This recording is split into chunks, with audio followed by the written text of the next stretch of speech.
Good morning, everyone. Once again, welcome back to JEE Main Crash Course. तो बच्चों ये जो है आज हमारा TRS 8 है। दिस टॉपिक है स्ट्रेट लाइन। बच्चों स्ट्रेट लाइन जो है इसके अंदर बहुत सारे सब टॉपिक्स हैं, आपको पता है। अब इन सारे सब टॉपिक्स के बारे में डिटेल में बातचीत करना तो कोई फायदे वाली बात नहीं है, लेकिन यहाँ पर यदि मैं एनालिसिस करूं कि जेई मेन के अंदर क्वेश्चन कहाँ से आता है, तो जेई मेन के अंदर different forms of straight line जो होती हैं वहां से क्वेश्चन आ सकता है। एरिया ऑफ ट्राइंगल के ऊपर क्वेश्चन बन सकता है, और यहाँ पर हमारे पास फैमिली ऑफ लाइन से भी क्वेश्चन बनाया जा सकता है। लेकिन यदि अपन देखें जनरल 2 डिग्री की जो इक्वेशन, जो लास्ट वाला पार्ट है, होमोजेनाइजेशन होमोजेनाइजेशन कॉन्सेप्ट हो गया, पेयर ऑफ स्ट्रेट लाइन हो गया, कंबाइंड 2 डिग्री का इक्वेशन हो गया, वहां से क्वेश्चन आने के चांसेस कम होते हैं जेईई मेन में। तो जो लास्ट वाला पार्ट है that is more for towards the advance, कि वो एडवांस के अंदर आने के चांसेस है।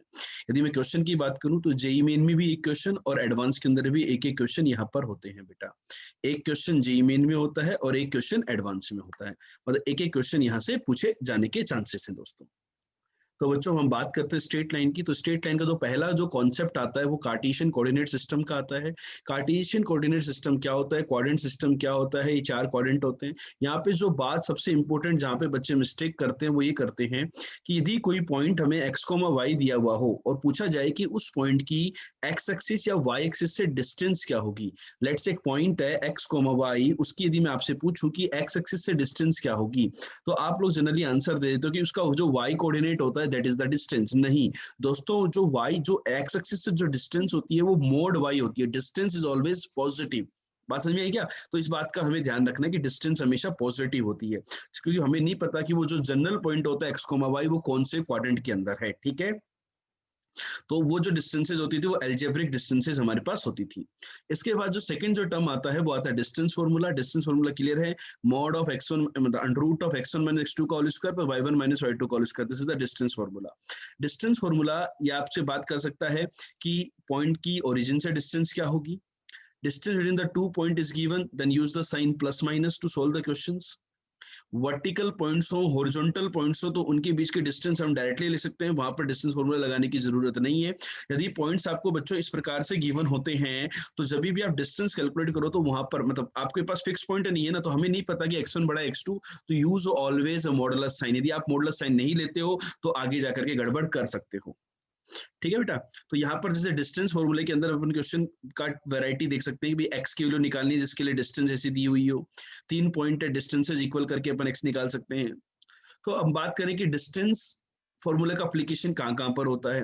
बेटा हमें याद होगा कि हमें जो ट्राइंगल होते हैं, to identify the geometric figure such as the triangle, quadrilaterals, हम इनको बोलते हैं कि ज्योमेट्रिक फिगर, जैसे कि ट्राइंगल हो गया, क्वाड्रिलेटरल हो गया, circum centre of the triangle हो गया। इन सबको आइडेंटिफाई करने के लिए हम लोग डिस्टेंस फॉर्मूले का यूज में ले सकते हैं।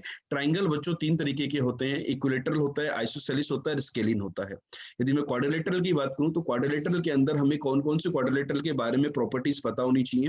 पैरेललोग्राम हो गया, रेक्टेंगल हो गया, ट्रेपीजियम हो गया, रोम्बस हो गया और स्क्वायर हो गया। ठीक है बच्चों, मुझे बताओ कि कौन कौन से ये जो 5 मैंने क्वाड्रिलेटरल लिखे इनमें से किस किस के डायगोनल्स बाइसेक्ट करते हैं। मतलब पैरेललोग्राम के डायगोनल बाइसेक्ट करते हैं, रेक्टेंगल के करते हैं, रोम्बस के करते हैं, स्क्वायर के करते हैं। ठीक है, ट्रेपीजियम जो होता है उसमें दो साइड्स कैसी होती हैं, अपोजिट साइड्स आर पैरेलल होती है। क्लियर है के बात? एक टर्म और आता है बच्चा आइसोसेलिस ट्रेपीजियम की, जैसा कि आपको स्क्रीन पे दिख रहा होगा, एक ट्रेपीजियम होता है आइसोसेलिस ट्रेपीजियम। आइसोसेलिस ट्रेपीजियम जो होता है, जैसे जो डायग्राम दिख रहा है आपको, इसमें यदि एडी और बीसी यदि इक्वल हो जाते हैं तो उनको हम बोलते हैं आइसोसेलिस ट्रेपीजियम। ठीक है, चारों साइड इक्वल बेटा रोम्बस में होती है, स्क्वायर में होती है, बाकी किसी में नहीं होती है। ठीक है, क्लियर है बात? चलो बेटा अब अपन बात करते हैं more specifically about the parallelogram.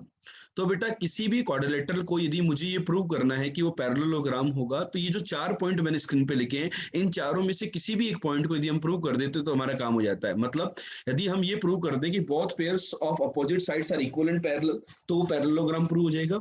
One pair of opposite sides are parallel and of equal length, तो वो पैरेललोग्राम प्रूव हो जाता है। Both pairs of its opposite angles are equal, या फिर हम ये प्रूव कर दें कि डायगोनल्स एक दूसरे को बाइसेक्ट करते हैं, तो ये सारी कहानी जो होती है ये पैरेललोग्राम को प्रूव कर देती है दोस्तों। जैसे कि बेटा इस प्रकार से क्वेश्चन आ जाता है कि चार वर्टाइसेस ऑफ ए रेक्टेंगल हैं, रेक्टेंगल के वर्टाइसेस हमें प्रूव करने हैं। तो यदि अपन एंगल प्रूव नहीं करना चाहते, यदि 90 डिग्री का कॉन्सेप्ट यूज में ले लें और दो अपोजिट साइड की लेंथ को इक्वल प्रूव कर दे तो काम बन जाएगा। ठीक है, या फिर अपन डिस्टेंस फॉर्मूले से भी जा सकते हैं। जैसे कि बेटा ये क्वेश्चन आप सभी लोग देखिए, यहाँ पर मैं आपसे बस जस्ट डिस्कशन करना चाहता हूँ कि किसी भी ट्राइंगल का सरकम सेंटर निकालने का क्वेश्चन आता है।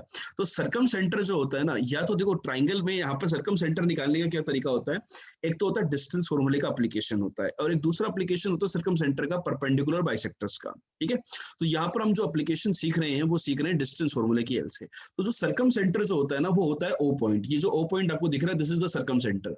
तो सरकम सेंटर की तीनों वर्टाइसेस से जो डिस्टेंस होती है वो क्या होती है, इक्वल होती है दोस्तों। तो अपने को क्या करना होता है, ओ ए ओ बी और ओ सी इनको इक्वल टू आर, सरकम रेडियस इसको हम बोलते हैं। दो रिलेशन आप यूज में लीजिए, O A square equal to O B square and O B square equal to O C square. ठीक है, दो रिलेशनशिप आपको यूज में लेनी है, O A square equal to O B square और O B square equal to O C square. इन relationship की हेल्प से आप आसानी से कैलकुलेशन कर सकते हैं और आपके पास सरकम सेंटर की कोऑर्डिनेट आ जाएंगी। ठीक है, सरकम सेंटर निकालने का ये मेथड आपको क्लियर होना चाहिए। जैसे कुछ भी कोऑर्डिनेट दे दिया जाए, बोले पैरेललोग्राम है तो उसका फोर्थ वर्टेक्स निकालो, एक वर्टेक्स मिसिंग है तो मिड पॉइंट लगा सकते हैं अपन, स्लोप से इक्वेट कर सकते हैं, ये कहानी अपन कर सकते हैं। इसके बाद बच्चों जो नेक्स्ट पार्ट आता है वो आता है सेक्शन फॉर्मूला। सेक्शन फॉर्मूला क्या करता है कि किसी भी लाइन सेगमेंट को यदि किसी रेशियो में डिवाइड करना है, तो उस रेशियो में डिवाइड करना है तो उसका एक फॉर्मूला होता है। यदि हम किसी लाइन सेगमेंट को m/n के रेशियो में डिवाइड करते हैं तो उसका फॉर्मूला ये होता है। अब m/n यहाँ पे दो टर्मिनोलॉजी आती है बच्चों, एक इंटरनल डिवीजन, एक एक्सटर्नल डिवीजन। यदि वो पॉइंट उस लाइन सेगमेंट के बीच में कहीं ना कहीं लाई करता है तो उसको बोलते हैं इंटरनल, और वो बाहर जाकर के एक्सटेंड करने पे लाई करता है तो उसको बोलते हैं एक्सटर्नल डिवीजन। तो इंटरनल और एक्सटर्नल डिवीजन में क्या डिफरेंस होता है, इंटरनल डिवीजन के अंदर ये जो रेशियो होता है m/n का, ये पॉजिटिव होता है, और एक्सटर्नल डिवीजन के अंदर ये रेशियो नेगेटिव होता है दोस्तों। तो क्या दोनों के लिए अलग अलग फॉर्मूले हैं? नहीं, हमें एक ही फॉर्मूला याद रखना है। ये जो फॉर्मूला आपको दिया हुआ है पी पॉइंट का, this is valid for internal as well as external. Automatically external के फॉर्मूले के अंदर m और n का रेशियो जो होता है वो नेगेटिव हो जाएगा, तो बीच के अंदर माइनस का साइन आ जाएगा। आपको अलग अलग फॉर्मूले याद करने की जरूरत नहीं है। तो यहाँ पर किस प्रकार के क्वेश्चंस आपके साथ बन सकते हैं कि ये तो एक भाई की एक पॉइंट इंटरनल के रेस्पेक्ट में था और एक पॉइंट एक्सटर्नल के रेस्पेक्ट में था।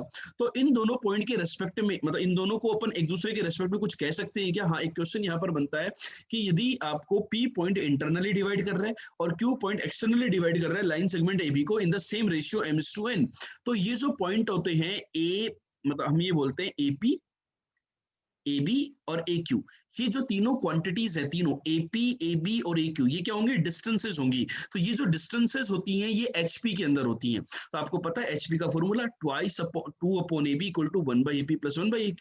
ठीक है, और यहाँ पर ये जो पॉइंट्स होते हैं पी एंड क्यू, जो एक इंटरनली कर रहा है और एक एक्सटर्नली कर रहा है, इनको हम बोलते हैं harmonic conjugate of each other. क्या बोलते हैं बेटा? Harmonic conjugate of each other.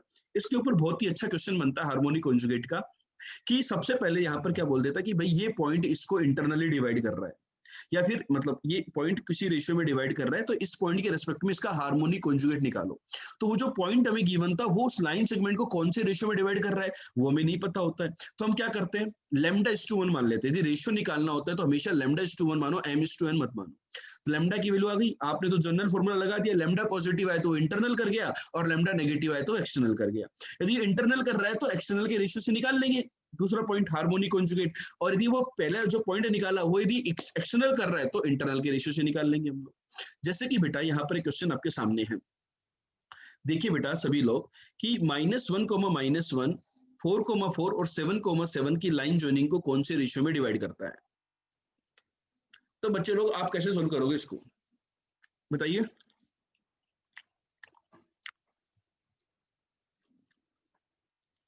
λ/1 मान लेंगे, पॉइंट पे के कोऑर्डिनेट को कंपेयर कर देंगे, आपका आंसर आ जाएगा।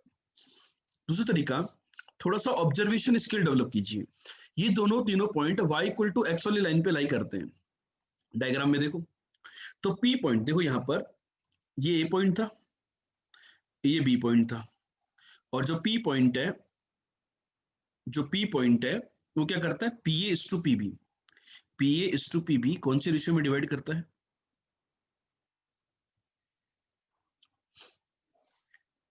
ठीक है, तो क्या होगा डिस्टेंस निकाल लिया अपन ने 5√2 8:2, तो यहाँ से रेशियो आ गया भाई, बाहर है तो एक्सटर्नल होगा, 5:8 एक्सटर्नल। ये ध्यान रखना बेटा, आप यदि 5:8 एक्सटर्नली बोल रहे हो तो आपको नेगेटिव साइन लगाने की जरूरत नहीं है, और आप नेगेटिव साइन लगा दे रहे हो तो आपको एक्सटर्नली वर्ड यूज में लेने की आवश्यकता नहीं है, ये ध्यान रखना है, ठीक है। जैसे कि क्वेश्चन जो मैं बता रहा था कि भाई इस पॉइंट का हार्मोनिक कॉन्जुगेट निकालो with respect to this 2 point. तो यहाँ पर क्या होगा बच्चों कि ये 2 पॉइंट है, तो ये जो पॉइंट इसको λ/2 में डिवाइड करते हैं, तो वहां से अपन ने लैम्डा निकाल लिया।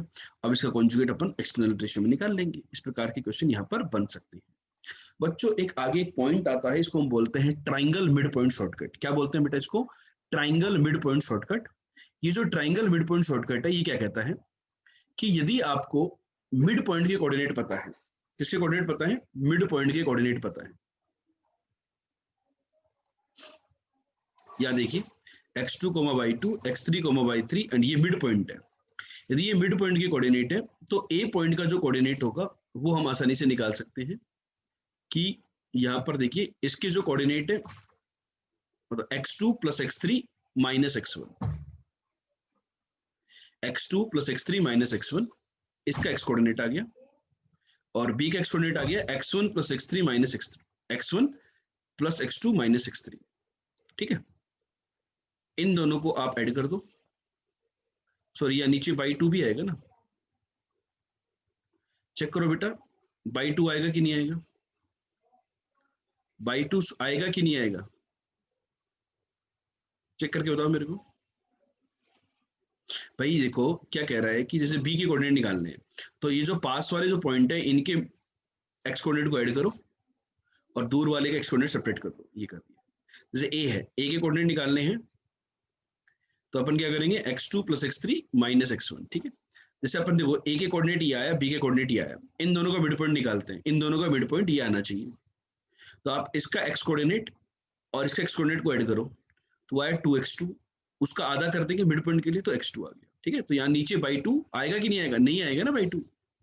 क्लियर है बात? सभी को जल्दी से कमेंट करके बताओ कि यहाँ पे by2 नहीं आएगा डिनोमिनेटर के अंदर। आप सिंपली इस प्रकार से कैलकुलेशन कर सकते हो।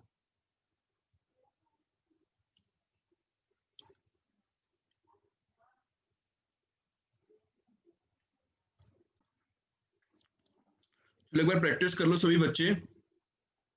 ये ट्राइंगल है, इसके मिड पॉइंट गिवन है आपको, तो एबीसी के वर्टेक्स यही आएंगी क्या? चेक करके बताओ। एवरीवन सॉल्व दिस क्वेश्चन, इस ट्रिक को फॉलो करो।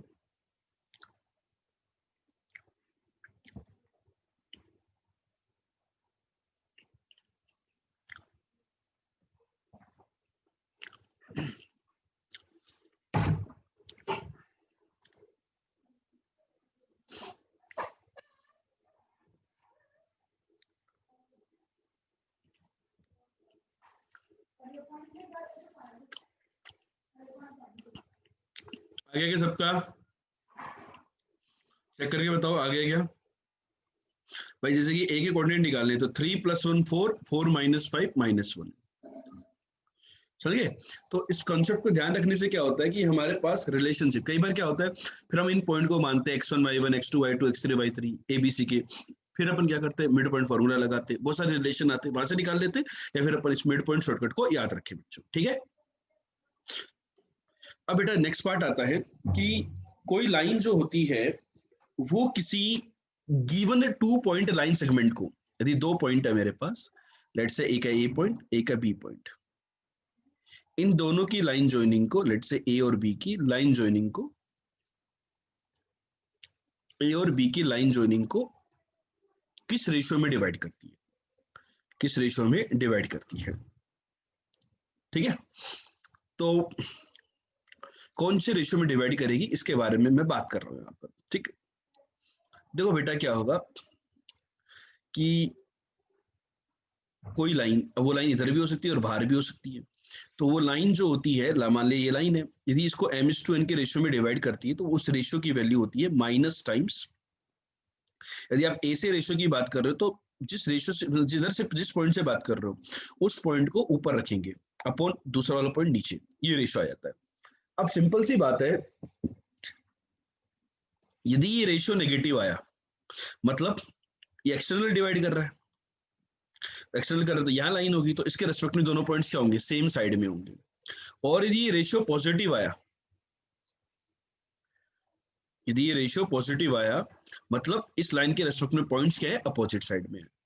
तो बेसिकली हम लोगों को एक कंक्लूजन यहाँ पर ये भी होता है कि रेशियो पॉजिटिव नेगेटिव तो ठीक है, किधर क्या लाई करेंगे, लेकिन यदि ये एक्सप्रेशन है ax1 प्लस by1 प्लस सी, ये एक्सप्रेशन, और दूसरा एक्सप्रेशन है ax2 प्लस by2 प्लस सी, यदि ये दोनों सेम साइन के होते हैं, भाई एक पॉइंट था x1 by1, एक पॉइंट था x2 by2, लाइन थी आपकी ax प्लस by प्लस सी, यदि उन पॉइंट्स को इस लाइन के अंदर पुट कर देते हैं अपन, और यदि ये दोनों एक्सप्रेशन सेम साइन के होते हैं, क्या होते हैं, दोनों एक्सप्रेशन यदि सेम साइन के होते हैं, दोनों एक्सप्रेशन यदि सेम साइन के होते हैं, तो हम बोलते हैं कि दोनों एक्सप्रेशन यदि सेम साइन के होंगे तो वो पॉइंट्स जो हैं वो लाइन के सेम साइड में लाई करेंगे, और दोनों एक्सप्रेशन यदि अपोजिट साइन के होते हैं, एक पॉजिटिव एक नेगेटिव, तो वो दोनों पॉइंट लाइन के अपोजिट साइड में लाई करेंगे। लाइन के अपोजिट साइड का मतलब हो गया कि वो लाइन उनके सेगमेंट को, उन दोनों पॉइंट्स के लाइन ज्वाइनिंग सेगमेंट को इंटरनली डिवाइड कर रहा है, तभी तो अपोजिट साइड में होगी ना,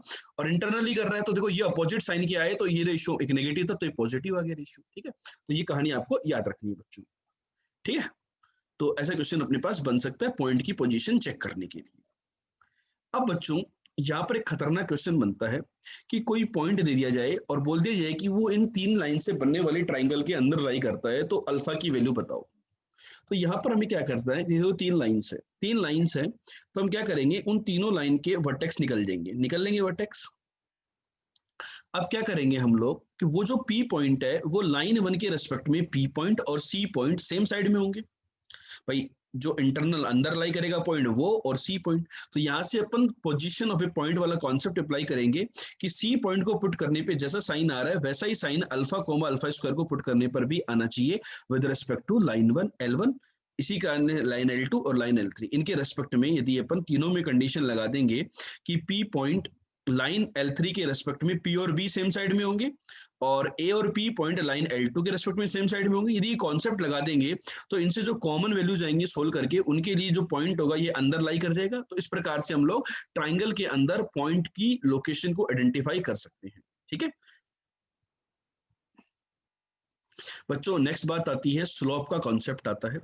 स्लोप का जो कॉन्सेप्ट है, इसमें से पहले एक बात और बता दूं आपको, जैसे कि यहाँ पर वो जो पिछला क्वेश्चन था उसमें मैंने पॉइंट दिया था आपको, यदि वो point alpha comma alpha square ना होकर के इस प्रकार का होता, अल्फा कोमा जीरो टाइप का होता, जीरो कोमा बीटा टाइप का होता, तो ऐसा क्वेश्चन जेई मेन के अंदर आ सकता है, इसके हाई चांसेस है बेटा, जेई मेन के अंदर ऐसा क्वेश्चन आ सकता है। चांसेस कैसे हैं इस बात को समझते हैं कि बेटा यहाँ पर इस बात को समझो आप लोग कि यदि ये पॉइंट मतलब एक कोऑर्डिनेट जीरो का मतलब हो गया पॉइंट एक्स कोऑर्डिनेट और वाई कोऑर्डिनेट वाई एक्सिस पर होंगे, एक्स एक्सिस या वाई एक्सिस पर, तो ऐसे क्वेश्चन में क्या करना है आपको, आप क्या करो इन तीनों लाइंस को एक्चुअली प्लॉट कर लो, एक्चुअली मतलब एक्चुअल डायग्राम में, जैसे मैंने एक्चुअली में प्लॉट कर दिया।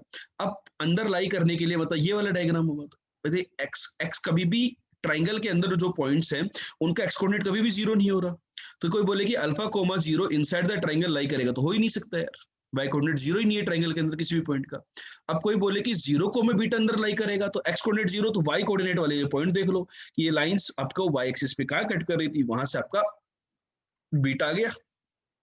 ये बात चमकी कि नहीं चमकी बच्चों, ये जो क्वेश्चन है position of A point inside a triangle, इसके ऊपर ये जो मैंने दो, यदि दोनों पैरामीटर होते हैं ना तो आपको फिर वो पॉइंट्स निकाल करके करना होता है, वो क्वेश्चन थोड़ा सा लेंदी होता है, इतना लेंदी क्वेश्चन जेईई मेन के अंदर नहीं पूछता है। लेकिन ये जो कॉन्सेप्ट मैंने बताया आपको एक पॉइंट को जीरो करने वाला, ये क्वेश्चन क्लियर हुआ कि नहीं हुआ, जल्दी से कमेंट करें।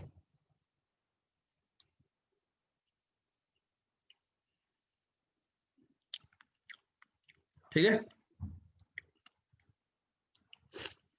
अब बात आती है बेटा स्लोप जो होता है ना, slope is the inclination, basically tan theta होता है। अब थीटा एक्स एक्सिस से पॉजिटिव एंटी क्लॉकवाइज डायरेक्शन में मेजर किया जाता है, तो थीटा जो होता है वो क्लोज जीरो से ओपन 180 के बीच में लाई करता है, ठीक है।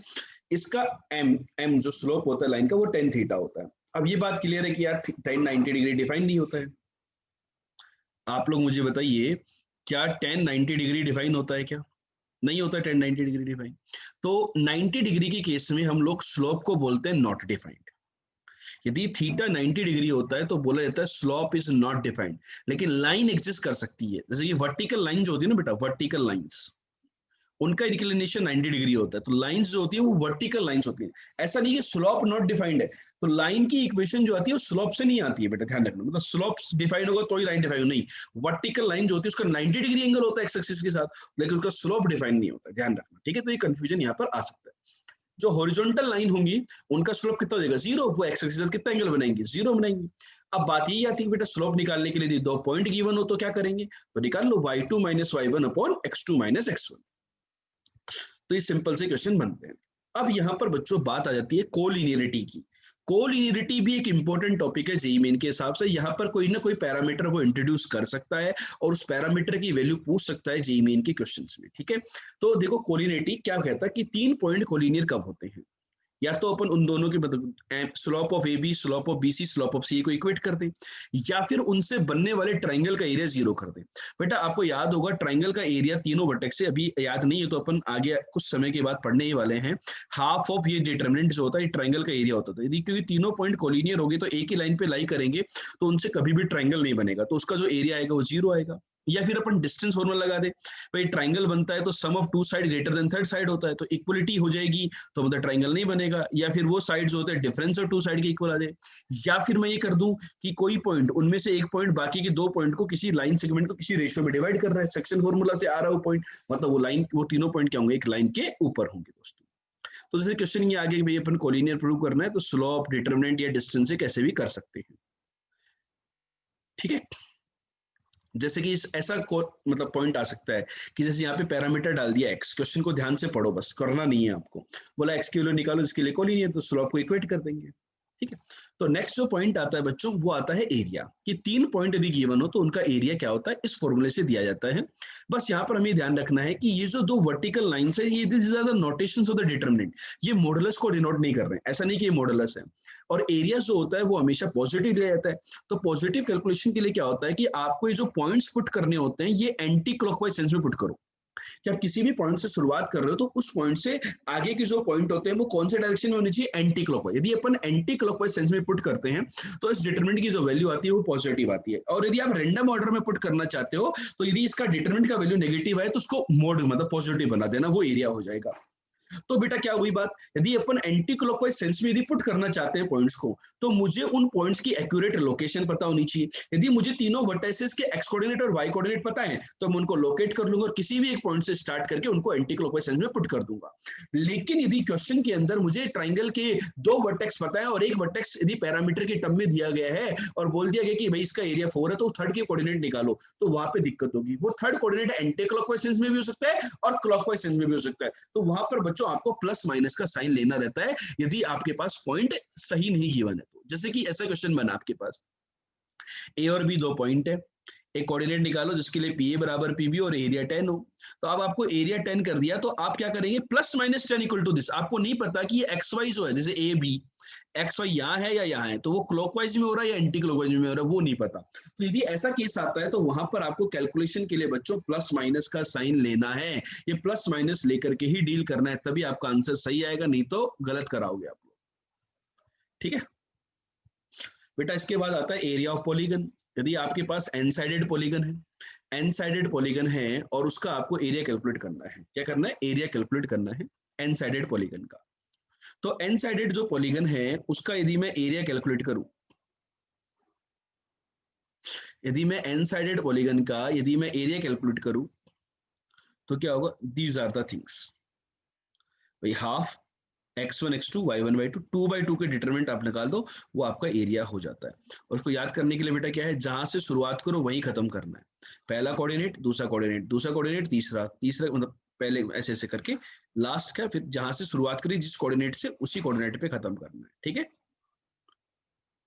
जैसे कि बेटा मैंने आपको क्वेश्चन दे दिया कि इन वर्टिसेस से बनने वाले पेंटागन का एरिया निकालो, तो लोग क्या करते हैं, शुरू हो जाते हैं हाफ 4 3 -5 6 -5 6 0 -7, नहीं, वो बेटा आपको एक ऑर्डर में लेने, तो ऑर्डर में लेने के लिए क्या करोगे आप, पहले उनको लोकेट करोगे। लोकेट करने पे हमने ऑर्डर में तो नहीं बोला ना, तो जैसे ए बी ये पॉइंट डी आया, सी ये आया लास्ट लोकेट करने पर, तो वो ध्यान रखना है, ठीक है। लोकेशन लोकेशन जरूर से होनी चाहिए। इसके बाद बच्चों बात करते हैं बच्चों जो नेक्स्ट पार्ट आता है that is the equation of straight line in various forms. देखो बेटा क्या होता है, स्ट्रेट लाइन की इक्वेशन क्या होती है, एक मूविंग पॉइंट होता है, point with a variable coordinate, उसको अज्यूम किया जाता है स्ट्रेट लाइन के ऊपर और उसके बीच में कुछ पैरामीटर्स की हेल्प से एक लिंक एस्टेब्लिश किया जाता है, लीनियर रिलेशन, वही आपका क्या होता है, स्ट्रेट लाइन का इक्वेशन होता है। तो पहला जो फॉर्म आता है वो आता है point slope form. Point slope form में इक्वेशन ऑफ स्ट्रेट लाइन क्या होती है, y minus Y one equal to M time X minus X one. मतलब दो इन्फॉर्मेशन आपको पता होनी चाहिए, एक तो पॉइंट और एक स्लोप, तो काम बन जाएगा। यदि आपको स्लोप नहीं पता है, आपको और इन्फॉर्मेशन दे दी गई, जैसे कि आपको स्लोप दे दिया गया और y इंटरसेप्ट दे दिया गया, तो y इंटरसेप्ट का मतलब ये होता है कि वो y एक्सिस को कहाँ पे कट करेगा। y इंटरसेप्ट जैसे कि पॉजिटिव है तो y इंटरसेप्ट पॉजिटिव मतलब वो ऊपर की तरफ कट करेगा, y इंटरसेप्ट नेगेटिव तो इंटरसेप्ट देने का मतलब आपको एक पॉइंट ही दे दिया गया। तो इंटरसेप्ट फॉर्म से अपन डायरेक्टली इक्वेशन निकाल सकते हैं y equal to m x plus c. आपको स्लोप ना देकर के दो पॉइंट दे दिए जाए तो एक पॉइंट और दोनों पॉइंट की हेल्प से आपको स्लोप आ जाएगा, तो आप टू पॉइंट फॉर्म से इक्वेशन ऑफ लाइन निकाल सकते हो। डिटरमिनेंट फॉर्म से निकाल सकते हो बेटा, कि दो पॉइंट यदि हैं आपके पास, दो पॉइंट से पास करने वाले लाइन को अपन वैसे भी निकाल सकते थे। देखो यदि सिंपल लाइन पूछी गई तो अपन वैसे निकाल देंगे, लेकिन यदि कहीं क्वेश्चन में, जैसे कि मैंने आपको इसके लिए कॉम्प्रहेंशन भी शेयर किया है, आप वो कॉम्प्रहेंशन का वीडियो देख सकते हैं। मतलब क्वेश्चन है, अच्छा क्वेश्चन, 3 क्वेश्चन का एक क्वेश्चन वीडियो बनाया है, आप उसको देख सकते हैं कि यहाँ पर कि X Y one, X one Y one one, X two Y two one, इसकी यदि मैं बात करूं तो क्या है भाई, ये तीनों पॉइंट एक लाइन के ऊपर होंगे तो डिटरमिनेंट जीरो कर दिया, तो determinant form of the line आ जाती है। इंटरसेप्ट फॉर्म, इंटरसेप्ट फॉर्म क्या होती है बेटा, इंटरसेप्ट फॉर्म होती है कि x, यदि x इंटरसेप्ट a है और y इंटरसेप्ट b है, तो आपका इंटरसेप्ट फॉर्म कहता है कि X Y A plus Y by B equal to 1। अब बच्चों बात आती है कि इक्वल इंटरसेप्ट की कहानी यदि मैं बात करूं, तो इक्वल इंटरसेप्ट के केस में जो स्लोप होता है दैट कैन बी -1 ओनली। ये केस नहीं होगा इक्वल इंटरसेप्ट के केस में। यदि इक्वल इंटरसेप्ट एक्सिस पर, मतलब उसका ये इक्वल है, इक्वल इंटरसेप्ट का मतलब होता है कि स्लोप कैन बी ओनली -1।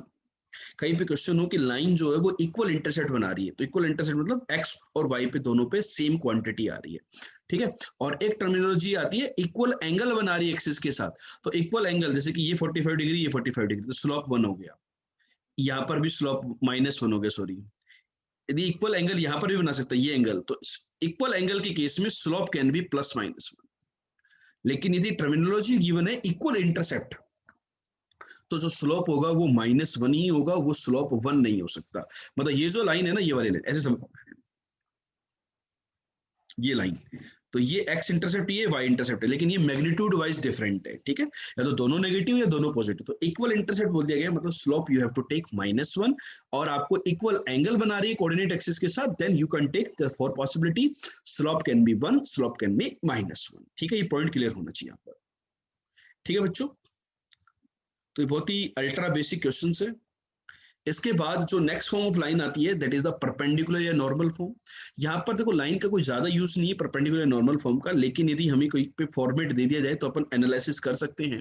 इसके अंदर क्या होता है कि किसी भी स्ट्रेट लाइन पर ओरिजिन से डिस्टेंस गिवन होनी चाहिए, कि उस स्ट्रेट लाइन की ओरिजिन से क्या डिस्टेंस होगी, उस स्ट्रेट लाइन की ओरिजिन से क्या डिस्टेंस होगी। यदि वो आपके पास डिस्टेंस, यदि आपके पास वो डिस्टेंस पता है, यदि आपके पास वो डिस्टेंस पता है x cos alpha plus y sine alpha equal to p, और यदि वो p पॉजिटिव है, वो p कैसा है, पॉजिटिव है, डिस्टेंस p पॉजिटिव है, और अल्फा जो है वो उस परपेंडिकुलर के द्वारा x एक्सिस से एंटी क्लॉकवाइज डायरेक्शन में बनाया हुआ एंगल है, और उस अल्फा की वैल्यू 0 से 2 पाई में है, तो x cos alpha plus y sine alpha equal to p, ये हमारी स्ट्रेट लाइन की इक्वेशन होती है, ठीक है।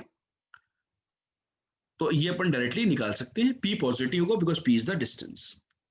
बेटा जनरल जो फॉर्म ऑफ लाइन होती है वो होती है ax plus B Y plus C equal to 0। ये जो जनरल फॉर्म ऑफ लाइन होती है इसको मैं स्लोप इंटरसेप्ट फॉर्म में या इंटरसेप्ट फॉर्म में कन्वर्ट करके ऑब्जर्व करता हूं, तो जनरल लाइन का आपको स्लोप याद होना चाहिए, बिल्कुल लाइन देखते स्लोप बता दे, -a/b। एक्स इंटरसेप्ट होता है माइनस का c/a और y इंटरसेप्ट होता है माइनस का c/b, ठीक है बच्चा। तो इस प्रकार के क्वेश्चन आसानी से किए जा सकते हैं। जैसे कि क्वेश्चन देखो बेटा, ये वाला क्वेश्चन सभी लोग एक बार ट्राई करो। जल्दी से, 1 मिनट का टाइम है, थोड़ा सा इसके ऊपर थॉट प्रोसेस डेवलप करो। ये जो क्वेश्चन आपको दिख रहा है इसके ऊपर जल्दी से कीजिए।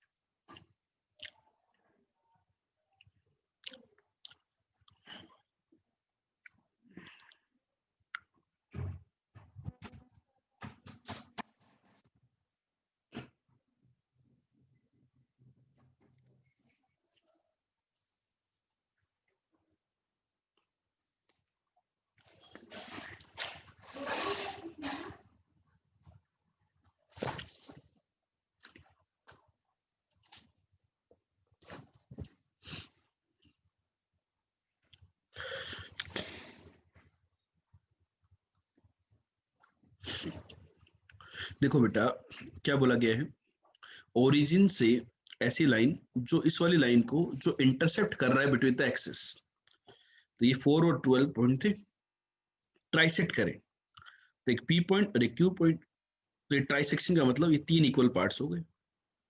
तो अपन पी पॉइंट निकाल सकते हैं, पी पॉइंट इसको 2:1 के रेशियो में डिवाइड करेगा और क्यू पॉइंट 1:2 में, इन पॉइंट्स आ जाएंगे पी और क्यू।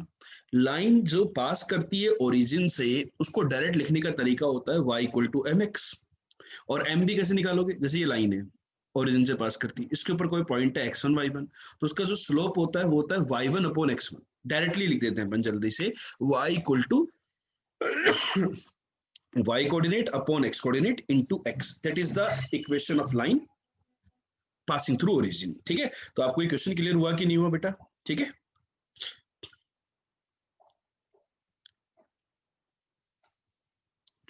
इसके बाद बच्चों जो नेक्स्ट पॉइंट आता है वो आता है angle between the to straight lines. बेटा देखो, यदि दो स्ट्रेट लाइन के स्लोप गिवन है m1 m2 और बोल दिया जाए कि उनके बीच का एंगल थीटा है, अब बात आती है कि उनके बीच जो एंगल होता है वो एक्यूट भी हो सकता है और ऑब्ट्यूस भी हो सकता है, क्योंकि दो स्ट्रेट लाइन के बीच में यदि एक्यूट एंगल थीटा है तो पाई माइनस थीटा भी उनके बीच में एंगल होगा। तो हम जनरली ये जो फॉर्मूला होता है tan theta equal to mod वाला, इस फॉर्मूले से एक्यूट एंगल देते हैं और पाई माइनस थीटा ऑटोमेटिकली दूसरा एंगल हो जाता है। तो ये फॉर्मूला कब काम आता है, जब आपको एंगल निकालना हो तब काम आता है, या फिर आपको एंगल दे दिया जाए और एक दूसरी लाइन का स्लोप निकालना हो तो तब काम आता है। ठीक है, तो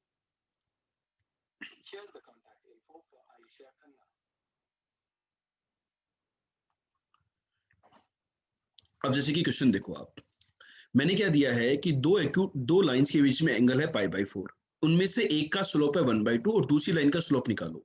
तो आप क्या करोगे, दूसरी लाइन का आपने स्लोप मान लिए हैं, अब इसको प्लस माइनस से ओपन करोगे तो दो आंसर आएंगे। दो आंसर क्यों है बेटा, किसी पर्टिकुलर स्लोप वाली लाइन के साथ एंगल बनाने वाला जो लाइन होगी वो इधर भी हो सकती है और उधर भी हो सकती है, इस कारण दो स्लोप आएंगे, हमेशा ध्यान रखें। ठीक है, अब बच्चों यहाँ पर क्या होता है, कई बार क्वेश्चन में क्या होता है कि जब अपन इसको ओपन करते हैं, यहाँ पर एक बहुत इंपॉर्टेंट कॉन्सेप्ट है वो मैं बता रहा हूँ आपको, बहुत इंपॉर्टेंट क्वेश्चन, इसमें ध्यान रखना, नजर रखना। ठीक है, कि यहाँ पर जब अपन इसको मोड को ओपन करते हैं तो प्लस माइनस साइन से ओपन करते हैं। कई बार क्या होता है कि कोई एक साइन से m की टर्म कैंसिल हो जाती है और एक ही आंसर आता है, बाकी आंसर तो दो आने चाहिए। ऑब्वियसली बात है कि एक लाइन से किसी पर्टिकुलर एंगल पे एक लाइन इधर भी हो सकती है और एक लाइन उधर भी हो सकती है नहीं हो सकती है, दो लाइन होगी किसी एक सेम एंगल पर, और कैंसिल करने पर एक ही लाइन आए। यदि m का कोफिशिएंट यदि कैंसिल हो जाता है तो वहां पर हमें क्वेश्चन माइंड के अंदर ये बात याद रखनी है कि there can be a solution m = infinity, मतलब वर्टिकल लाइन का केस हो सकता है। अब बात आएगी वो वर्टिकल लाइन कैसे चेक करें, तो बेटा इसकी आप लिमिट निकालो, लिमिट निकालना सबको आती है, अब तो रिवीजन चल रहा है तो लिमिट्स पढ़ा ही सबने। m टेंडिंग टू इन्फिनिटी पर इस एक्सप्रेशन की लिमिट निकाल लो, m टेंडिंग टू इन्फिनिटी पर इस एक्सप्रेशन की लिमिट निकाल लो, तो इस एक्सप्रेशन की लिमिट वही आ रही होगी जिसके साथ आपने इक्वेट किया, मतलब m = इन्फिनिटी भी आपका एक पॉइंट स्लोप होगा। अब m = इन्फिनिटी तो स्लोप तो होता नहीं है, मतलब वहां पर कहने का मतलब होता है, तात्पर्य ये होता है कि वहां पर एक वर्टिकल लाइन एग्जिस्ट करेगी।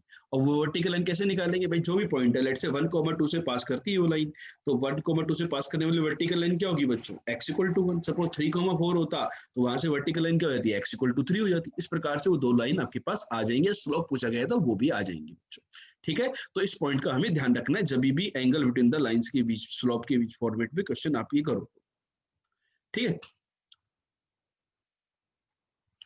अब बेटा सिंपल सी बात है कि m1 = m2 हो जाएगा तो लाइंस पैरेलल हो जाएंगी, और m1 m2 का वैल्यू यदि -1 हो जाएगा तो लाइंस कैसे हो जाएंगी, परपेंडिकुलर हो जाएंगी। ठीक है, अब बेटा जनरल यदि मैं बात करूं कि दो लाइन यदि मुझे जनरल फॉर्मेट में गिवन है तो उनके परपेंडिकुलर की कंडीशन क्या होगी, उनके पैरेलल की कंडीशन क्या होगी। तो यदि लाइंस आपको इस फॉर्मेट में गिवन है तो उनके परपेंडिकुलर की कंडीशन होती है a1 a2 plus b1 b2 equal to 0 और पैरेलल की कंडीशन होती है a1 by a2 equal to b1 by b2। ये कैसे निकाली, स्लोप को इक्वेट किया और स्लोप का प्रोडक्ट -1 करके हमने कंडीशन निकाली। ठीक है। अब बात आती है कि किसी भी गिवन लाइन के यदि आपको पैरेलल लाइन की इक्वेशन लिखनी है, सपोज मेरे पास एक लाइन है ax plus by plus c equal to 0, इसके पैरेलल लाइन की इक्वेशन में क्या करना है, स्लोप सेम होता है तो स्लोप यहीं से आता है, तो आप केवल कांस्टेंट टर्म को चेंज कर दो। और किसी गिवन लाइन के परपेंडिकुलर लाइन की इक्वेशन लिखनी होती है तो उसका शॉर्टकट क्या है, x और y के कोफिशिएंट को इंटरचेंज कर दो और एक जगह नेगेटिव इंट्रोड्यूस कर दो। जैसे कि अपन ने bx माइनस ay लिख दिया या अपन माइनस bx प्लस ay लिख देते और कांस्टेंट टर्म को चेंज कर दो। इस तरीके से अपन डायरेक्ट परपेंडिकुलर लाइन की इक्वेशन भी निकाल सकते हैं। ठीक है। अब बच्चों इसके बाद जो कहानी आती है, यहाँ पर आती है कि यहाँ पर फुट ऑफ परपेंडिकुलर कैसे निकालें, इमेज कैसे निकालें, परपेंडिकुलर डिस्टेंस कैसे निकालें। तो बेटा देखो इनके फॉर्मूले भी हैं और यदि आप कैलकुलेशन से जाना चाहो तो आप कैलकुलेशन से भी जा सकते हो, फॉर्मूले से भी कर सकते हो और कैलकुलेशन से भी कर सकते हो। कैसे करते हैं अपन लोग फॉर्मूले या कैलकुलेशन से, उस बात को समझिए कि देखो कोई भी पॉइंट यदि गिवन है और उस लाइन के ऊपर यदि आपको फुट ऑफ परपेंडिकुलर या इमेज निकालनी हो तो अपन क्या करते हैं, उसकी परपेंडिकुलर लाइन की इक्वेशन निकाल लो। परपेंडिकुलर लाइन की इक्वेशन निकाल ली आपने क्योंकि स्लोप आ जाएगा और पॉइंट पता ही होता है एक पॉइंट तो, और उनका पॉइंट ऑफ इंटरसेक्शन निकाल लो, उससे एम पॉइंट आ जाएगा। एम पॉइंट जो होता है वो होता है आपका foot of perpendicular, M point जो होता है वो क्या होता है फुट ऑफ परपेंडिकुलर, और पी डैश क्या होता है उसका इमेज होता है, पी पॉइंट का इमेज पी डैश होता है। यहां से अपन सारी कैलकुलेशन कर सकते हो। इसके बाद बच्चों बात आती है एरिया ऑफ पैरेललोग्राम की। पैरेललोग्राम के अंदर क्या होता है, हमें जनरली जो क्वेश्चन होता है वो चारों साइड्स की इक्वेशन गिवन होती है।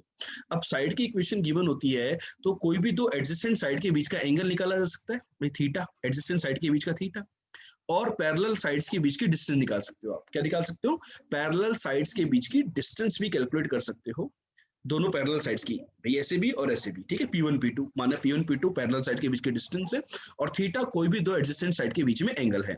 तो उनका जो फॉर्मूला डिराइव होकर के आता है वो ये आता है P1 P2 by sine theta, area of the parallelogram. भाई यदि अपन वेक्टर के फॉर्मेट में देखें तो एडजेसेंट साइड्स जो वेक्टर्स होते हैं AB क्रॉस AD, उसका मैग्नीट्यूड पैरेललोग्राम का एरिया होता है, और या फिर अपन P1 P2 by sine theta से बोल सकते हैं।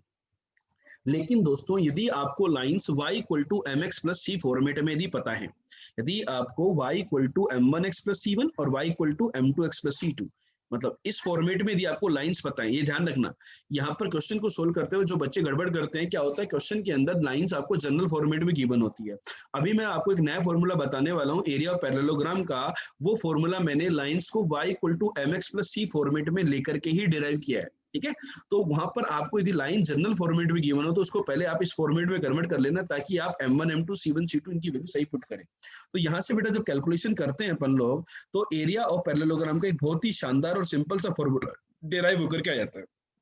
वो होता है कि इनके जो कांस्टेंट टर्म है, इंटरसेप्ट जो टर्म है c1 minus c2 into d1 minus d2 upon m1 minus m2, this is the area of the parallelogram when lines are given into the intercept form, slope intercept form. ठीक है, जैसे कि मैंने question दिया बेटा, ये मैं हर साल क्वेश्चन करवाता हूँ बच्चों से और हर बार गलत क्वेश्चन आंसर देते हैं बच्चे कि वो लोग डायरेक्ट पुट कर देते हैं। आपको पहले लाइंस को स्लोप इंटरसेप्ट फॉर्म में कन्वर्ट करना होता है, फिर वहां से c1 c2 d1 d2 और स्लोप की कैलकुलेशन करें, आपका आंसर हमेशा सही आता है।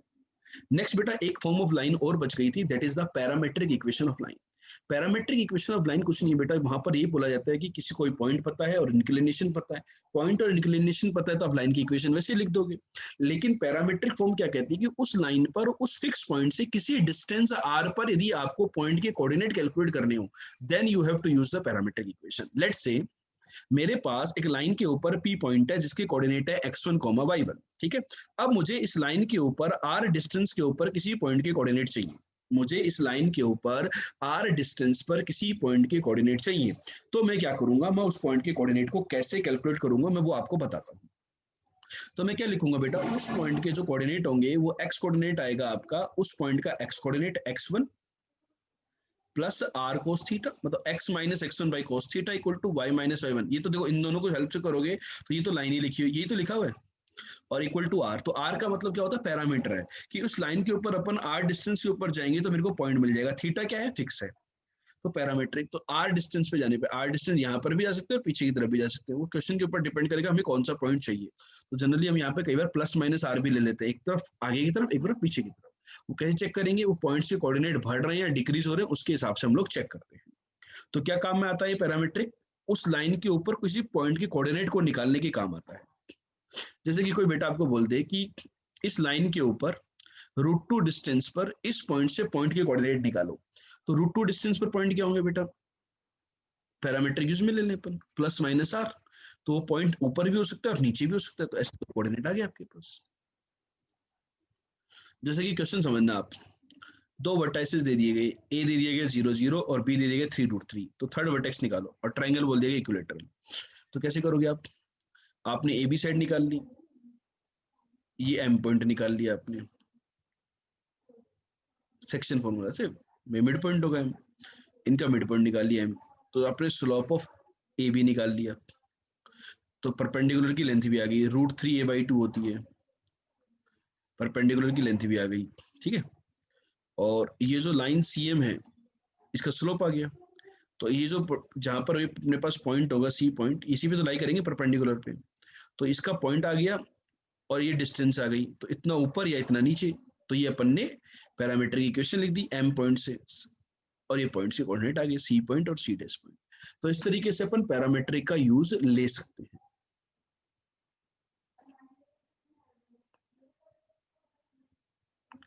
बेटा इसके बाद जो बात आती है कि लेंथ ऑफ परपेंडिकुलर क्या होती है, इमेज और फुट ऑफ परपेंडिकुलर, इनके सबके फॉर्मूले आते हैं।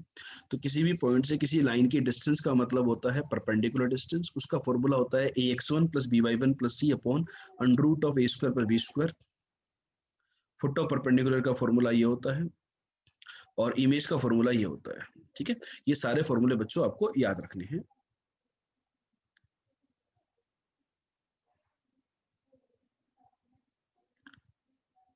यहाँ पर बेटा एक क्वेश्चन ऐसा बन सकता है कि किसी लाइन के ऊपर वो पॉइंट बताइए जिसकी इससे एक डिस्टेंसेस गिवन हो, तो अपन उस लाइन के ऊपर पॉइंट मान लेंगे, डिस्टेंस फॉर्मूला लगा करके क्वेश्चन को सोल्व कर सकते हैं। जो पैरेलल लाइन होती है उनके बीच के डिस्टेंस का फॉर्मूला ये होता है c1 - c2 upon √a² + b²। Parallel line के बीच में जब ये डिस्टेंस फॉर्मूला आप लोग अप्लाई करते हो तो यहाँ पर बच्चे एक मिस्टेक करते हैं। वो मिस्टेक क्या होती है, जनरली लाइंस क्या होती है, पैरेलल लाइंस में एक्स और वाई के कोफिशिएंट आपको सेम नहीं गिवन होते हैं, वो प्रोपोर्शनेट गिवन होते हैं। लेट से आपको ये दे दिया गया 2x + 3y + 1 = 0 और इसकी एक पैरेलल लाइन दे दी गई 4x + 6y + 3 = 0, ठीक है, कांस्टेंट तो सेम नहीं है। तो अब क्या करते हैं अपन लोग, अपन c1 - c2 तो ये ले लेते हैं, लेकिन नीचे कई बार इसका लगा देते हैं, कई बार इसका लगा नहीं, आपको जो नीचे √a² + b² जो अप्लाई करना है वो दोनों लाइन में ax + by सेम होनी चाहिए, तभी आपके c1 - c2 अपॉन ये फॉर्मूला वैलिड होगा। ये मिस्टेक बच्चे करते हैं, इसको नोट कर लेना, ठीक है। इसके बाद बच्चों पॉइंट आता है कॉन्करेंसी का। किसका पॉइंट आता है, कॉन्करेंसी का। कॉन्करेंसी का मतलब क्या होता है कि तीन लाइंस कॉन्करेंट होती हैं यदि वो एक सिंगल पॉइंट ऑफ इंटरसेक्शन से पास करती हैं बच्चों। अब मतलब क्या करेंगे अपन, दो लाइन को सोल्व किया, उसका पॉइंट ऑफ इंटरसेक्शन तीसरे में सेटिस्फाई करेगा, तो अपने क्या करना है, उस कॉन्करेंसी की कंडीशन को याद रखना है कि वो तीनों लाइन कॉन्करेंट होंगी, तो ये डिटरमिनेंट 0 होता है, दैट्स इट। बस कॉन्करेंसी के ऊपर क्वेश्चन आ सकता है जेईई मेन में। कैसा क्वेश्चन आता है, जैसे ये क्वेश्चन तो मैंने ये किया कि भाई चेक करो, ठीक है, चेक कर लिया हमने। जैसे यहाँ पर मैंने क्या किया, सेकंड क्वेश्चन के अंदर एक पैरामीटर डाल दिया एम, बोला कि लाइंस कॉन्करेंट है तो एम की वैल्यू बताओ, ठीक है। तो हम क्या करेंगे, डिटरमिनेंट 0 कर देंगे और वहां से आपका आंसर आ जाएगा। नेक्स्ट पार्ट आता है बच्चों लोकस। लोकस क्या होता है, locus is a path traced by a moving point. एक मूविंग पॉइंट, एक पॉइंट जो है वो कौन सा पाथ ट्रेस कर रहा है अंडर सम ज्योमेट्रिकल कंडीशंस, उसको हम बोलते हैं लोकस। अब बच्चों पहले हम जब लोकस को निकालने के जो स्टेप बताते थे तो मैं लिखवाता था कि एक पॉइंट जो मूविंग पॉइंट है आप उसको h, k मानो, लेकिन दोस्तों आपको उसको h, k नहीं मानना, क्योंकि वो h, k जो पॉइंट का जंक्शन है वो इतना ज्यादा कॉमन हो चुका है कि एग्जामिनर किसी की कोऑर्डिनेट को ही h, k दे देता है, तो बच्चों को कंफ्यूजन क्रिएट हो जाता है। तो आप उसको पॉइंट को मानो m, n। जो भी ज्योमेट्रिकल कंडीशंस आपको दी हुई हैं उनको मैथमेटिकल इक्वेशंस में कन्वर्ट करो। कहीं पर यदि पैरामीटर मानने की आवश्यकता है कि भाई नहीं इसको मानना पड़ेगा तो उसको मान लो। तो वो जो इतने भी स्टेप्स आप कर रहे हो वहां से अपन क्या करो, उन पैरामीटर को रिमूव करो जो भी इक्वेशंस आपके पास ऑब्टेन हुई, और जो m, n में m और n में रिलेशन एस्टेब्लिश करो। जो m और n में जो रिलेशनशिप आती है उसमें क्या करना है, m को x से और n को y से रिप्लेस कर दो, तो जो xy में रिलेशनशिप आएगी, जो रिलेशन, जो पाथ आएगा, जो इक्वेशन आएगी, उसी को हम गिवन मूविंग पॉइंट का लोकस बोलते हैं बच्चों। जैसे कि बच्चों दो पॉइंट से इक्विडिस्टेंट पॉइंट का लोकस उन दोनों पॉइंट की लाइन जॉइनिंग का परपेंडिकुलर बाइसेक्टर होता है। हमें ये याद नहीं हो तो हम क्या करेंगे, जनरल डिस्टेंस फॉर्मूला लगाएंगे, वहां से सोल्व करेंगे। ठीक है, तो इस प्रकार के क्वेश्चंस हमारे पास बन सकते हैं। जैसे कि एक ट्राइंगल दे दिया गया, ट्राइंगल के आपके पास कोऑर्डिनेट दिख रहे हैं बेटा, ये एबीसी के कोऑर्डिनेट दिख रहे हैं आपको, एबीसी के कोऑर्डिनेट दिख रहे हैं, बोलते हैं कि सेंट्रोइड का कोऑर्डिनेट थीटा पैरामीटर है। थीटा पैरामीटर होगा तो बी और सी के कोऑर्डिनेट क्या करेंगे, वेरी करेंगे थीटा के अकॉर्डिंग। तो आपको बोल देगा कि इसका सेंट्रोइड का लोकस निकालो, तो आपने थीटा के टर्म्स में एम और एन निकाल दिया। अब इन थीटा को एलिमिनेट करना है। जनरली आपके पास बच्चों यदि इस टाइप के रिलेशनशिप आए कोस थीटा और साइन थीटा के, तो वहां पे स्क्वायर एंड ऐड करके आपका काम बन जाता है। ये मेथड्स होते हैं। ठीक है, कोई लाइन जो है फिक्स सेगमेंट की वो स्लाइड कर रही है कोऑर्डिनेट एक्सिस के बीच में, तो उनके पॉइंट्स है, उनकी डिस्टेंस फिक्स दी हुई है, तो वहां से अपन उसका लोकस निकालो सेंट्रोइड का। ऐसे क्वेश्चंस यहाँ पर फ्रेम किए जा सकते हैं। जैसे कि बच्चों ये एग्जांपल 6 और 7 ध्यान से समझिए। एक पॉइंट है जिसके कोऑर्डिनेट है 80 स्क्वायर 280। आपको याद होगा ये पैराबोला के कोऑर्डिनेट होते हैं। यहाँ पे टी आपको दे दिया गया कि टी एक पैरामीटर है, टी कैसा एक पैरामीटर है और ए फिक्स है, तो लोकस ऑफ पॉइंट पी निकालो। तो अपन टी को एलिमिनेट कर देंगे, ये लोकस आ गया। कोई पॉइंट आपको ये दे दिया गया है, बोले थीटा पैरामीटर है, तो इससे cos थीटा sin थीटा को एलिमिनेट करो, आपका लोकस ही आ गया, सर्कल आ गया। ठीक है, इस प्रकार के क्वेश्चन यहाँ पे बन सकते हैं। जैसे कि बच्चों मैं आपको दे दूं कि पॉइंट है 2 अल्फा, अल्फा पैरामीटर है, तो लोकस निकालो। तो भाई ये पॉइंट क्या फिक्स हो गया, ये x इक्वल टू 2 पे वेरी करेगा, तो x equal to 2 is our line. चमका कि नहीं चमका ये बात? ठीक है, क्लियर हो गई है बात। इसके बाद बच्चों जो नेक्स्ट पार्ट आता है that is the special points of A triangle. Special points के अंदर क्या क्या आता है, सेंट्रोइड आता है। सेंट्रोइड के कोऑर्डिनेट, सेंट्रोइड जो होता है वो मीडियंस का पॉइंट ऑफ इंटरसेक्शन होता है, और सेंट्रोइड जो होता है वो मीडियन को 2:1 के रेशियो में डिवाइड करता है कि नहीं करता? ठीक, सेंट्रोइड के कोऑर्डिनेट याद होने चाहिए, ये बात हो गई। ठीक है, सेंट्रोइड के कोऑर्डिनेट क्या होते हैं। इसके बाद बच्चों क्या होता है, यहाँ पर एक बात ध्यान रखना कि सेंट्रोइड की पोजीशन, आजकल क्या है कि क्वेश्चन इस प्रकार के भी बन रहे हैं जेई के अंदर कि जो स्पेशल पॉइंट्स है उनकी ट्राइंगल के रेस्पेक्ट में पोजीशन क्या होती है। ठीक है, एक मिनट बच्चों होल्ड रखना, अभी मैं कनेक्ट कर रहा हूँ। तो देखो बच्चों, मैं बात कर रहा था सेंट्रोइड के बारे में। सेंट्रोइड जो होता है ना, वो हमेशा पोजीशन जो होती है ना सेंट्रोइड की, वो हमेशा इनसाइड होती है। आजकल ऐसे क्वेश्चन काफी बन रहे हैं ज्योमेट्री बेस कि भाई जो स्पेशल पॉइंट्स होते हैं incentre, circumcentre, orthocentre, उनकी ट्राइंगल के रेस्पेक्ट में पोजीशन क्या होती है, मतलब वो ट्राइंगल के रेस्पेक्ट में अंदर लाई करेंगे, बाहर लाई करेंगे, बाउंड्री पे लाई करेंगे, वो पॉइंट भी हमें ध्यान से समझना चाहिए, क्योंकि ये सारे जो कॉन्सेप्ट होते हैं ये सॉल्यूशन ऑफ ट्राइंगल चैप्टर से लिंक कर दिए जाते हैं। ठीक है, तो वहां पर हमें कम टाइम लगेगा रिवाइज करने में, क्योंकि हम यहाँ पे चीजों को रिवाइज कर देंगे दोस्तों। तो सेंट्रोइड जो होता है ना वो हमेशा अंदर लाई करता है। अब खास बात क्या है सेंट्रोइड की, सेंट्रोइड जो होता है वो ट्राइंगल को 3 इक्वल एरियाज में डिवाइड करता है। मतलब एजीबी का एरिया, जीबीसी का एरिया और जीसीए का एरिया, तीनों हमेशा इक्वल होते हैं। और ये डेल्टा, डेल्टा जो एबीसी होता है उसका 1/3 होता है दोस्तों। क्लियर है बात? इसके बाद जो मैं बात करता हूं सर्कम सेंटर की। सर्कम सेंटर को जनरली हम सी या ओ से डिनोट करते हैं। ओ से ऑर्थो सेंटर की फीलिंग आना स्टार्ट हो जाती है, लेकिन अपन ओ से डिनोट भी करते हैं, क्योंकि कई बार क्या होता है ट्राइंगल को ही यदि अपन एबीसी बोल देते हैं तो सी को सर्कम सेंटर बोलना सही बात नहीं होगी। तो सर्कम सेंटर होता क्या है? Circum centre is the point of concurrency of perpendicular bisector of the sides of A triangle. जो साइड्स हैं ट्राइंगल की, जो साइड्स हैं ट्राइंगल की, उनकी परपेंडिकुलर बाइसेक्टर का पॉइंट ऑफ इंटरसेक्शन हमारा सर्कम सेंटर होता है। ठीक है,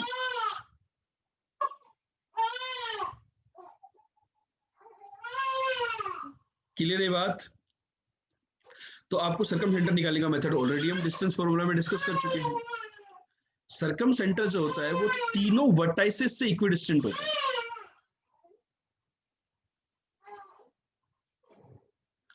तीनों वर्टाइसेस से इक्विडिस्टेंट होता है। बच्चों मुझे बताइए, क्या सर्कम सेंटर तीनों साइड से भी इक्विडिस्टेंट होता है क्या? नहीं ना। तीनों साइड से जो इक्विडिस्टेंट होता है वो तो इन सेंटर होता है। तीनों वर्टेक्स से इक्विडिस्टेंट होने वाला पॉइंट सर्कम सेंटर होता है। ठीक है, सर्कम सेंटर की खास बात क्या है कि राइट एंगल ट्राइंगल के अंदर ये मिड पॉइंट ऑफ हाइपोटेनस होता है। एक्यूट एंगल ट्राइंगल के अंदर ये अंदर लाई करता है, और ऑब्ट्यूस एंगल ट्राइंगल के अंदर ये बाहर लाई करता है। मतलब इसकी जो पोजीशन होती है वो अंदर से बाहर की तरफ जाती है। एक्यूट ऑब्ट्यूस करते हैं, सॉरी राइट एंगल करते तो बाउंड्री पर आ गया, और ऑब्ट्यूस करते ही बाहर चला गया। ठीक है, सर्कम सेंटर निकालने का मेथड बेटा वही है, डिस्टेंस वाले परपेंडिकुलर बाइसेक्टर से निकालो या डिस्टेंस फॉर्मूले से निकालो। अब मैं बात करता हूँ बच्चों ऑर्थो सेंटर की। जो एल्टीट्यूड्स होते हैं उनका जो पॉइंट ऑफ एल्टीट्यूड मतलब वर्टेक्स से अपोजिट साइड पे जो एल्टीट्यूड ड्रॉ करोगे उनका point of intersection ortho centre होता है। इसको जनरली हम एच या फिर नाम से फर्स्ट लेटर से देखिए तो ओ से डिनोट कर सकते हैं। एक्यूट इसका कोई फॉर्मूला नहीं होता है। कैसे निकालते हैं? जनरली हम लोग एल्टीट्यूड निकाल करके ही ऑर्थो सेंटर निकाल सकते हैं। अब एल्टीट्यूड की हेल्प से हम लोग ऑर्थो सेंटर निकाल सकते हैं। अब बच्चों यदि मैं बात करूं कि मेरा ये जो ट्राइंगल है यदि वो एक्यूट एंगल ट्राइंगल है तो इनसाइड होता है। जनरली जो ऑर्थो सेंटर क्वेश्चन आता है वो राइट एंगल ट्राइंगल का आता है। राइट एंगल ट्राइंगल के केस में जहां पर 90 डिग्री बनता है वही आपका ऑर्थो सेंटर होता है, और ऑब्ट्यूस एंगल ट्राइंगल के अंदर ऑर्थो सेंटर बाहर होता है बच्चों। तो क्या होता है, कई बार क्वेश्चन बोले जाए इसका ऑर्थो सेंटर निकालो, तो ऑर्थो सेंटर की कैलकुलेशन थोड़ी सी लेंथी होती है, लेकिन वहां पर आपको एक बार दिमाग के अंदर ये बात जरूर से सोचनी चाहिए कि कहीं क्वेश्चन आपका 90 डिग्री वाला केस तो नहीं है। यदि वो क्वेश्चन 90 डिग्री वाला है तो आपका काम बन जाएगा। ठीक है, जैसे कि बेटा एक बहुत ही अच्छा क्वेश्चन मेरे दिमाग में भी क्लिक हुआ कि X square plus lambda X minus 1 equal to 0, या फिर मैं इसकी जगह m बोल दूं कि दो स्ट्रेट लाइन है जो कि ओरिजिन से पास कर रही हैं और उनके स्लोप इस तरीके से हैं। दो स्ट्रेट लाइन है जो कि ओरिजिन से पास कर रही हैं और उनके स्लोप इस तरीके से हैं। ये तीसरी line A X plus B Y plus 1 equal to 0 के साथ मिलकर के एक ट्राइंगल बना रही है। ये तीसरी line A X plus B Y plus 1 equal to 0 के साथ मिलकर के एक ट्राइंगल बना रही है। तो इस ट्राइंगल का ऑर्थो सेंटर क्या होगा? जल्दी से सभी बच्चे कमेंट करके आंसर दें मुझे कि इस ट्राइंगल का ऑर्थो सेंटर क्या होगा।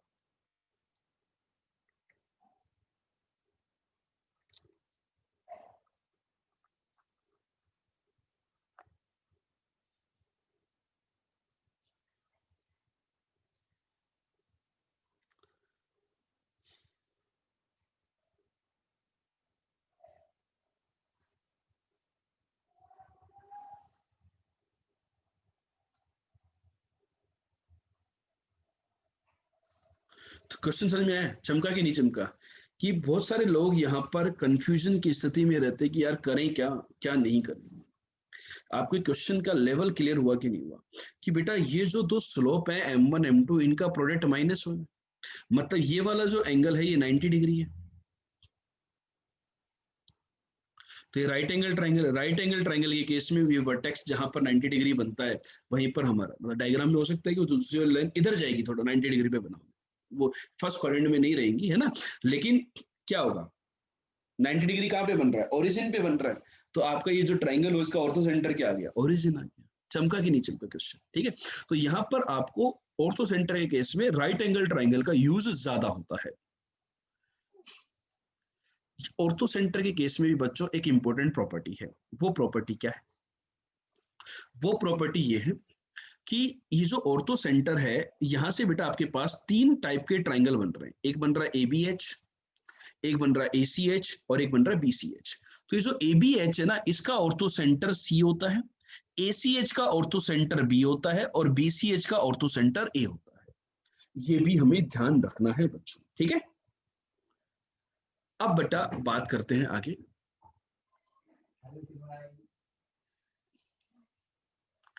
अब यदि मैं बात करूं कि ortho centre, centroid and circum centre ये हमेशा कैसे होते हैं? कोलिनियर होते हैं। Ortho centre, centroid and circum centre जो होते हैं वो हमेशा कैसे होते हैं बेटा? कोलिनियर होते हैं, कोलिनियर, चाहे किसी भी ट्राइंगल की बात करें। और सेंट्रोइड जो होता है इनकी लाइन ज्वाइनिंग को हमेशा 2:1 के रेशियो में डिवाइड करता है। Centroid divide the line joining ortho centre and circum centre in the ratio 2:1। इसको जनरली हम लोग ONGC से याद रखते हैं कि O means ortho centre, G means centroid और C means circum centre. ONGC N silent रख दो इसको ना, तो इसको 2:1 के रेशियो में डिवाइड करता है। ठीक, अब बेटा इसके ऊपर क्वेश्चन कैसे बनते हैं कि जैसे बेटा आपको ये दे दिया गया कि A दे दिया गया, B दे दिया गया, C दे दिया गया। आप ऑर्थो सेंटर निकालिए, सेंट्रोइड निकालिए, सर्कम सेंटर निकालिए। तो क्या करेंगे हम लोग? आप सेंट्रोइड निकाल लोगे आसानी से। अब ये जो ट्राइंगल है क्या ये राइट एंगल ट्राइंगल है? हाँ है। यदि ये राइट एंगल ट्राइंगल है तो AC का मिड पॉइंट ही आपका क्या होगा? सर्कम सेंटर होगा, वो भी आ गया। और जहां पर 90 डिग्री बन रहा है वो आपका क्या होगा? ऑर्थो सेंटर होगा। जल्दी से अपने कैलकुलेशन कर ली कि नहीं कर ली? कर ली। जैसे कि एक और अच्छा क्वेश्चन मेरे दिमाग में यहाँ पर आया जो कि मैंने लिखा भी आपके लिए कि ये पॉइंट्स है बेटा ABC पॉइंट, और बोल दिया गया है कि ये जो ABC पॉइंट है ये ट्राइंगल ABC बना रहे हैं। तो बच्चों इसका सर्कम सेंटर क्या होगा? बच्चों इन पॉइंट्स के कोऑर्डिनेट को देख करके आपको सर्कम सेंटर चमक रहा है क्या? इसकी सर्कम सेंटर क्या होगा? इन पॉइंट्स के कोऑर्डिनेट को देख करके आपको सर्कम सेंटर चमक रहा है कि ट्राइंगल का सर्कम सेंटर क्या होगा? कितने लोगों को बात ये चमक रही कि नहीं सर इनके पॉइंट्स तो इस प्रकार से गिवन है कि जो कि इस वाले पॉइंट से हमेशा इक्विडिस्टेंट है। याद करो, एक पॉइंट सोचो, ओरिजिन, ओरिजिन की कॉस अल्फा साइन अल्फा से, कॉस बीटा साइन बीटा से, कॉस गामा साइन गामा से, ये पॉइंट सिमेट्रिकल पॉइंट्स हैं। इनकी ओरिजिन से डिस्टेंसेस इक्वल होंगी या नहीं होंगी? होंगी।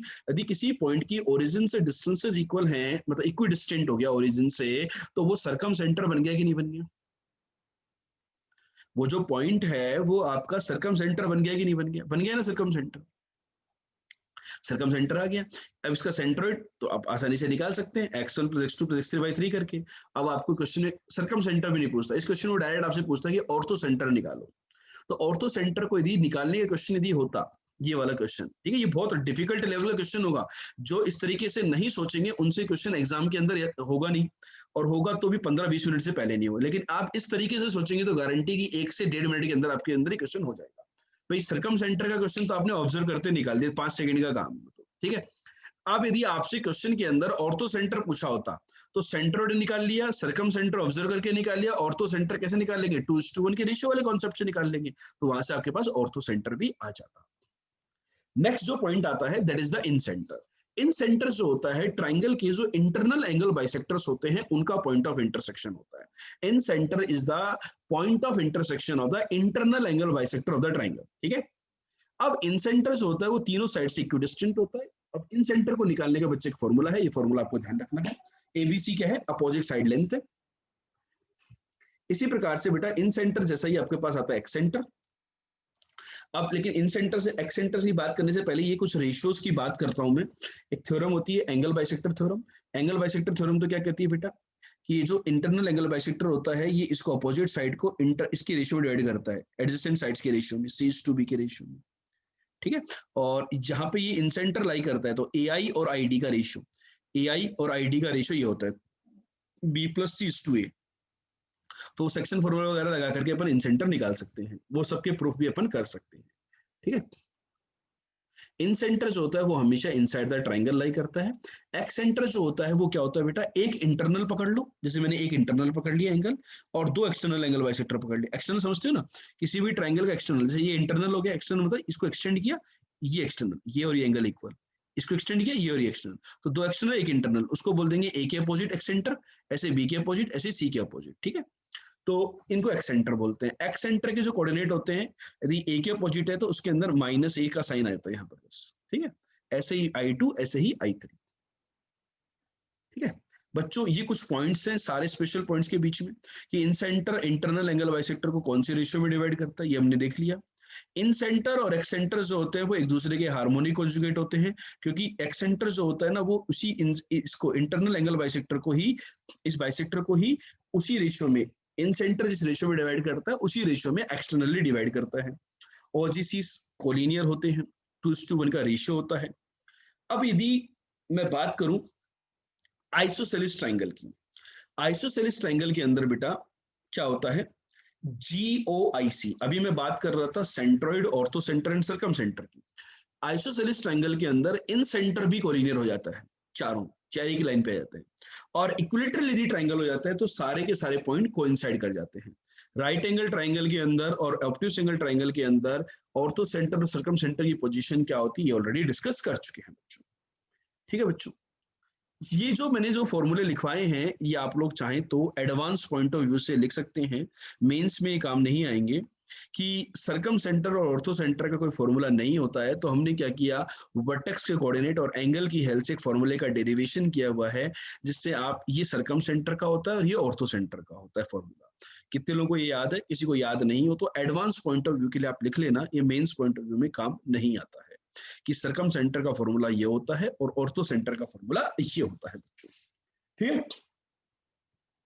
बेटा लीनियर इनइक्वालिटीज को प्लॉट करना तो आता ही है सबको। भाई लीनियर इनइक्वालिटीज क्या होती है कि वो लाइन कहाँ पर जा रही है इक्वलिटी, और उसका पोर्शन रिप्रेजेंट करती है, उस लाइन के राइट साइड, लेफ्ट साइड, ऊपर नीचे, वो कैसे चेक करते हैं, उसके रेस्पेक्ट में कोई भी पॉइंट देख लेते हैं जो शॉर्ट शॉर्ट पॉइंट हो उसको चेक करके अपन लीनियर इनइक्वालिटी को प्लॉट कर सकते हैं, ठीक है।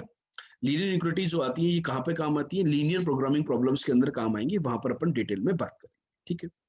इसके बाद बच्चों नेक्स्ट पार्ट आता है फैमिली ऑफ स्ट्रेट लाइन।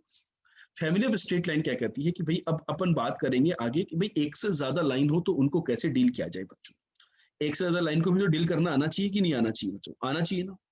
तो अब मैं क्या कह रहा हूँ, फैमिली ऑफ लाइन क्या कहती है कि दो लाइन है मेरे पास, दो लाइन के पॉइंट ऑफ इंटरसेक्शन से पास करने वाली लाइन, दो लाइन के पॉइंट ऑफ इंटरसेक्शन से पास करने वाली जो लाइन होती है वो होती है line 1 plus lambda time L2 equal to 0। L1 plus lambda time L2 equal to 0 is the family of a straight line passing through the point of intersection of L1 and L2, ठीक है। तो ये अपन की line आ जाती है क्योंकि वो L1 L2 को सेटिस्फाई कर रही होती है। तो बेटा यहाँ पर जो क्वेश्चन, जो अच्छा लेवल का क्वेश्चन बनता है वो ये बनता है कि यदि ये दे दिया गया भाई ये रिलेशन है और बोल दिया जाएगा ये सेट ऑफ लाइन है, भाई एबीसी के अलग अलग वैल्यू के लिए सेट ऑफ लाइन होगी, ये एक फिक्स पॉइंट से पास करती है, तो उस पॉइंट के कोऑर्डिनेट निकालिए, find coordinates of that point, ठीक है। उस पॉइंट के कोऑर्डिनेट क्या होंगे, ठीक है। तो उस पॉइंट के कोऑर्डिनेट यदि मैं निकालूं तो हम कैसे निकालेंगे उस पॉइंट के कोऑर्डिनेट, बताओ। तो अपन क्या करेंगे, यहाँ पे सी की वैल्यू उठाओ और वहां पुट कर दो, ऐसा आ गया। ए और बी को अलग अलग कर लो, अब ए से डिवाइड कर दो, तो ये line 1 plus lambda time line 2, इस फॉर्मेट में आपको इक्वेशन को कन्वर्ट कर लेना चाहिए। Line 1 plus lambda time L2 equal to 0 always represents a family of line passing through the point of intersection of L1 equal to 0 and L2 equal to 0। इनको solve करके अपन point निकाल सकते हैं, ठीक है। जैसे कि ऐसे क्वेश्चन देखो, समझो आप, ये बोल दिया गया ऐसे एक रिलेशन है, तो लैम्डा की अलग अलग वैल्यू के लिए फैमिली ऑफ लाइन है, अपन इसको सिंप्लीफाई किया तो ये कहां से पास करेगी, इसके और इसके पॉइंट ऑफ इंटरसेक्शन से हमेशा पास करेगी। तो यहाँ पर फैमिली ऑफ लाइन का कॉन्सेप्ट काम में आता है। बेटा यदि आपको कोई पैरेललोग्राम वगैरह दिए हुए हो, पैरेललोग्राम के अंदर आपको साइड्स की इक्वेशन दी हुई हो और बोला जाए कि डायगोनल की इक्वेशन निकालो, तो डायगोनल की इक्वेशन को फैमिली ऑफ लाइन की हेल्प से अपन डायरेक्टली निकाल सकते हैं। इन दोनों का प्रोडक्ट माइनस इन दोनों का प्रोडक्ट, जो लाइन जिसका डायगोनल निकालना है उसके सेम साइड का प्रोडक्ट करना है, उनका ये प्रोडक्ट करके आप डायगोनल की इक्वेशन निकाल सकते हो। जैसे कोई आपको बोले कि AC का इक्वेशन निकालो, तो इन दोनों का प्रोडक्ट माइनस इन दोनों का प्रोडक्ट, ठीक है बच्चों। इसके बाद जो नेक्स्ट कहानी आती है वो आती है बाइसेक्टर्स की, दो लाइंस के बीच के बाइसेक्टर के बारे में बात करते हैं। बाइसेक्टर की सबसे पहले अपन डेफिनेशन की बात करते हैं। बाइसेक्टर क्या होता है, इस ऐसे लोकस का पॉइंट होता, एक ऐसे पॉइंट का लोकस होता है विच moves in such A way that is equidistant from both the lines, कि दोनों लाइन से इक्विडिस्टेंट हो। जब हम सोल्व करते हैं तो बेटा बाइसेक्टर की इक्वेशन ये आ जाती है, मतलब उनको परपेंडिकुलर फॉर्मेट में लिख दो लाइंस को और यहाँ पे प्लस माइनस का साइन लगा दो, ये दो बाइसेक्टर आएंगे। लेट्स से मैंने पॉजिटिव लेने पर B1 आया और नेगेटिव लेने पे B2 आया, बाइसेक्टर्स के नाम आ गए। तो दो लाइन के बीच में बेटा बाइसेक्टर जो होंगे वो उनको क्लासिफिकेशन करना होता है कि कौन सा बाइसेक्टर आपका एक्यूट है और कौन सा आपका ऑब्ट्यूस है। बच्चे ये बता दूं मैं आपको, लाइन जैसे ये गिवन है, आपको बाइसेक्टर निकालने थे, मैंने ऐसे कैसे कैलकुलेशन कर ली, पॉजिटिव वाले को मैंने B1 बोल दिया और नेगेटिव वाले को मैंने B2 बोल दिया, ठीक है, बोल दिया मैंने। कुछ बच्चे यहाँ पर किस कंफ्यूजन में रहते हैं वो मैं बात बता देता हूँ। कुछ बच्चे क्या कहते हैं कि नहीं सर बाइसेक्टर की इक्वेशन निकालने के लिए पहले कांस्टेंट टर्म को पॉजिटिव बनाओ। नहीं, आपको कांस्टेंट टर्म को पॉजिटिव नहीं बनाना है, चाहे किसी भी प्रकार का क्वेश्चन हो, आपको कांस्टेंट टर्म को पॉजिटिव नहीं बनाना है। आप जिस फॉर्मेट में इक्वेशन है वैसे ही प्लस माइनस लेकर के डील करो, ठीक है। कांस्टेंट टर्म को किसी एक प्रकार के क्वेश्चन में यदि पॉजिटिव बनाना भी होगा तो उसको अपन डिटेल में अलग से बताएंगे, ठीक है। आपको कुछ नहीं करना है। कुछ बच्चे क्या करते हैं कि सर इसको नेगेटिव से मल्टीप्लाई कर दिया फिर अपन निकालते हैं, बात तो वही आएगी ना बेटा, यहाँ पे जो पॉजिटिव लेने पर आया था वो यहाँ पर नेगेटिव लेने पर आ जाएगा, ठीक है। तो अपने बाइसेक्टर्स आ गए। अब इनका क्लासिफिकेशन कैसे किया जाए, कि कौन सा क्लासिफिकेशन क्या होता है। लेकिन क्लासिफिकेशन से पहले मैं आपसे एक बात करना चाहूंगा पर कि ये लाइन 1 है, ये लाइन 2 है, इनका ये बाइसेक्टर है, तो ये एंगल हो गया θ2 θ2, तो ये टोटल एंगल कितना हो गया था थीटा। तो ये बचा हुआ एंगल कितना हो गया था बेटा पाई माइनस थीटा। तो इस पाई माइनस थीटा को ये बाइसेक्टर 2 डिवाइड करेगा तो ये हो जाएगा पाई minus theta by 2, pi minus theta by 2। तो ये बाइसेक्टर 1 और बाइसेक्टर 2 के बीच का यदि मैं एंगल देखूं, ये वाला एंगल बाइसेक्टर 1 और बाइसेक्टर 2 के बीच में, तो इन दोनों का सम करोगे तो पाई बाई 2 आ रहा है। मतलब दो लाइन के बीच में ये जो दो बाइसेक्टर आ रहे हैं, एक बाइसेक्टर एक्यूट होगा एक ऑब्ट्यूस होगा, लेकिन इन दोनों बाइसेक्टर के बीच में जो एंगल, चाहे लाइंस के बीच में एंगल कितना भी हो, क्योंकि लाइंस के बीच में एंगल एक्यूट ऑब्ट्यूस होगा ना, तभी तो अपन एक्यूट और ऑब्ट्यूस एंगल बाइसेक्टर बोल रहे हैं कि नहीं बोल रहे, ठीक है। तो हम यहाँ पर क्या कह रहे हैं कि जो बाइसेक्टर्स है ना B1 एंड B2, इनके बीच का जो एंगल होता है वो हमेशा 90 डिग्री होता है। Bisectors are always perpendicular to each other, इस पॉइंट को दिमाग के अंदर फीड करना है। अब मैं बात करता हूं कि how I will identify the bisectors, कि कौन सा बाइसेक्टर एक्यूट है और कौन सा ऑब्ट्यूस है बच्चों। यहां पर बच्चों मुझे बताइए कि टोटल कितने मेथड्स हैं आपके पास, कितने मेथड आपको आते हैं एक्यूट और ऑब्ट्यूस एंगल बाइसेक्टर चेक करने के, जल्दी से मुझे कमेंट करके बताएं।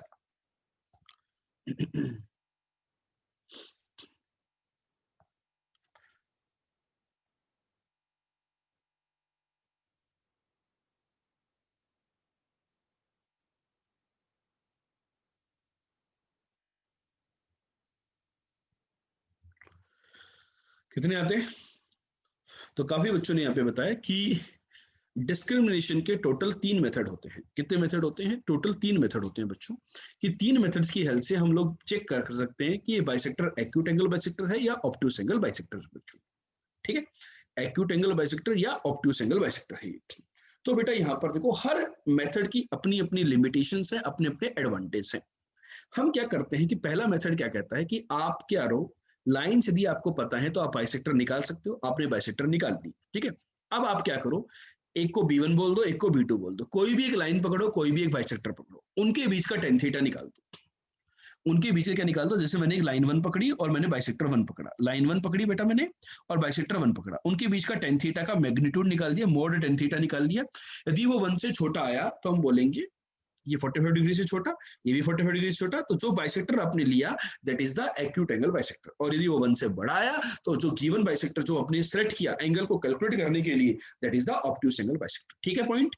लेकिन इसके लिए आपको क्या करना होगा, इसके लिए आपको बाइसेक्टर का स्लोप चाहिए होगा, मतलब बाइसेक्टर की इक्वेशन निकाल ली, फिर आप स्लोप निकाल सकते हो, और लाइन भी पता होनी चाहिए, तभी आप ये वाला मेथड लगा सकते हो। दूसरा मेथड क्या कहता है कि दो लाइन्स हैं, दो बाइसेक्टर्स हैं, कोई दिक्कत नहीं। आप क्या करें कि किसी एक लाइन के ऊपर पॉइंट सेलेक्ट कर, किसी भी एक लाइन के ऊपर, यदि आपको लाइन पता है तो आप पॉइंट तो सेलेक्ट कर सकते हैं, वो point other than the point of intersection होना चाहिए। उस पॉइंट से आप क्या करो कि आपके पास जो बाइसेक्टर की इक्वेशन है, यहां पर भी बाइसेक्टर की इक्वेशन पता होनी चाहिए।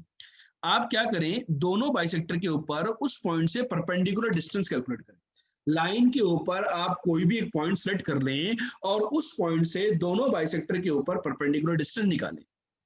जिस बाइसेक्टर से परपेंडिकुलर डिस्टेंस ज्यादा आएगी, माना मोड पी ज्यादा आई, तो वो वाला एंगल ज्यादा होगा, तो उसका डबल भी ज्यादा होगा, तो वो ऑब्ट्यूस होगा। यदि मोड पी छोटा है मोड क्यू से तो वो एक्यूट हो गया, और दोनों इक्वल आए तो लाइंस कैसी होगी, परपेंडिकुलर। तो मेथड 1 और मेथड 2 दोनों में बाइसेक्टर की रिक्वायरमेंट आ रही है।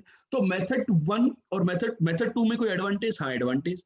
कई क्वेश्चन बेटा ऐसे आते हैं जिसके अंदर क्या होता है कि बोल दिया गया कि दो लाइंस है, नाम दे दिया गया L1 L2, उनकी इक्वेशंस नहीं दी गई। इक्वेशन नहीं दी गई मतलब ना तो उनके पॉइंट ऑफ इंटरसेक्शन पता है, ना उनके स्लोप पता है, ठीक है। और बोल दिया गया कि इनके बीच के जो बाइसेक्टर्स हैं वो ये हैं, B1 B2 की इक्वेशंस दे दी गई, मतलब आपको बाइसेक्टर की इक्वेशन नहीं निकालनी। और बोल दिया गया कि एक लाइन के ऊपर एक पॉइंट भी दे दिया गया, तो क्या होगा, बताओ कि B1 B2 में से कौन सा एक्यूट है कौन सा ऑब्ट्यूस है। तो आप क्या मेथड 1 से निकाल पाओगे? भाई मेथड 1 से जाने के लिए आपके पास लाइन की का स्लोप भी चाहिए, तो या मेथड 2 क्या कहेगा, पॉइंट पता है लाइन के ऊपर, तो उससे दोनों बाइसेक्टर के ऊपर डिस्टेंस निकाल दी, जिससे ज्यादा बड़ी वही अपना ऑब्ट्यूस और जिससे कम वही अपना एक्यूट। तो वहां पर ये क्वेश्चन ये मेथड काम आता है। और इन दोनों मेथड से ही सबसे अच्छा मेथड है कि यदि आपके पास लाइन की इक्वेशन पता है, तो बता रहा हूं मैं, लाइन की इक्वेशन पता है तो आप क्या करो, ये जो साइन, जैसे लाइन के पता थे आपको, तो A1 A2 या A डैश और B B डैश, इसका साइन निकालो।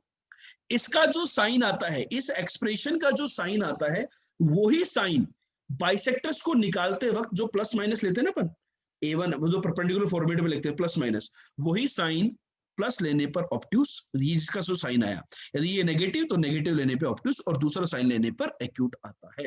ये अपनी कहानी हो जाती है acute and obtuse angle bisector.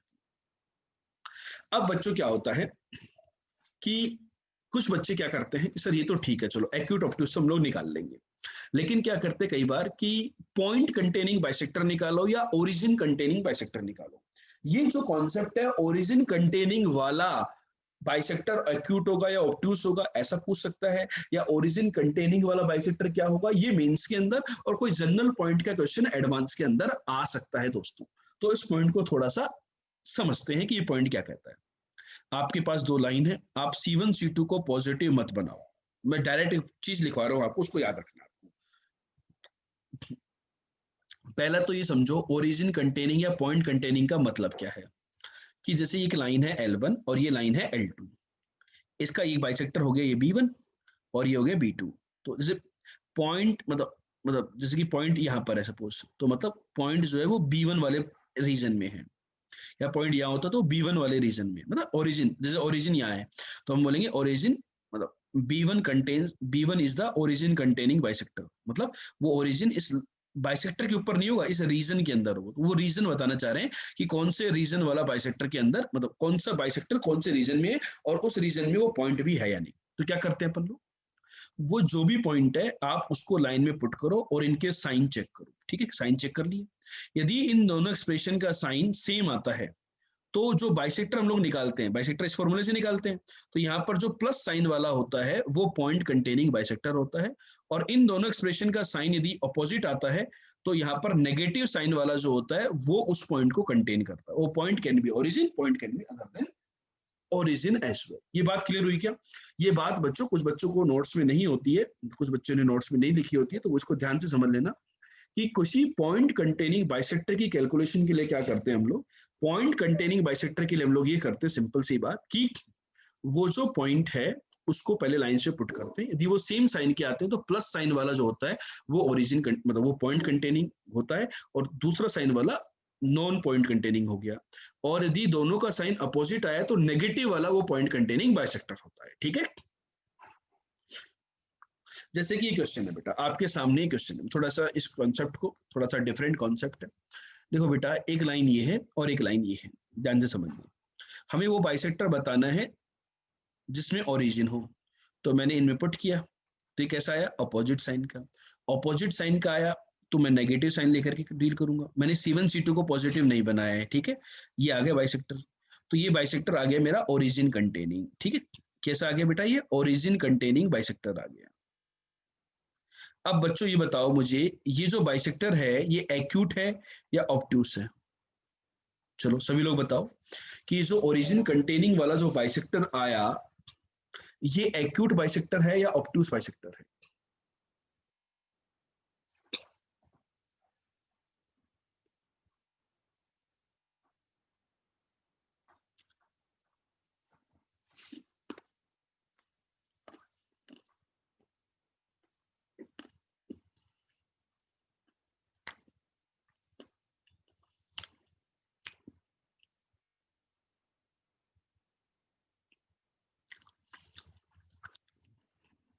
कैसे चेक करेंगे?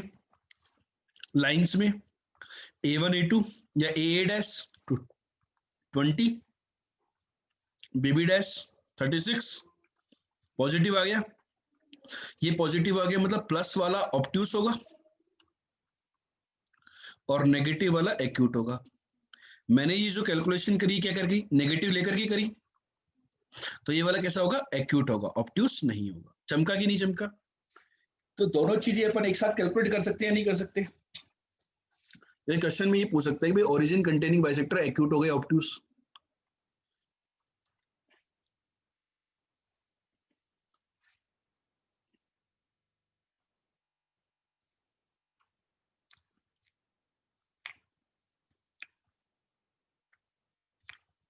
क्लियर?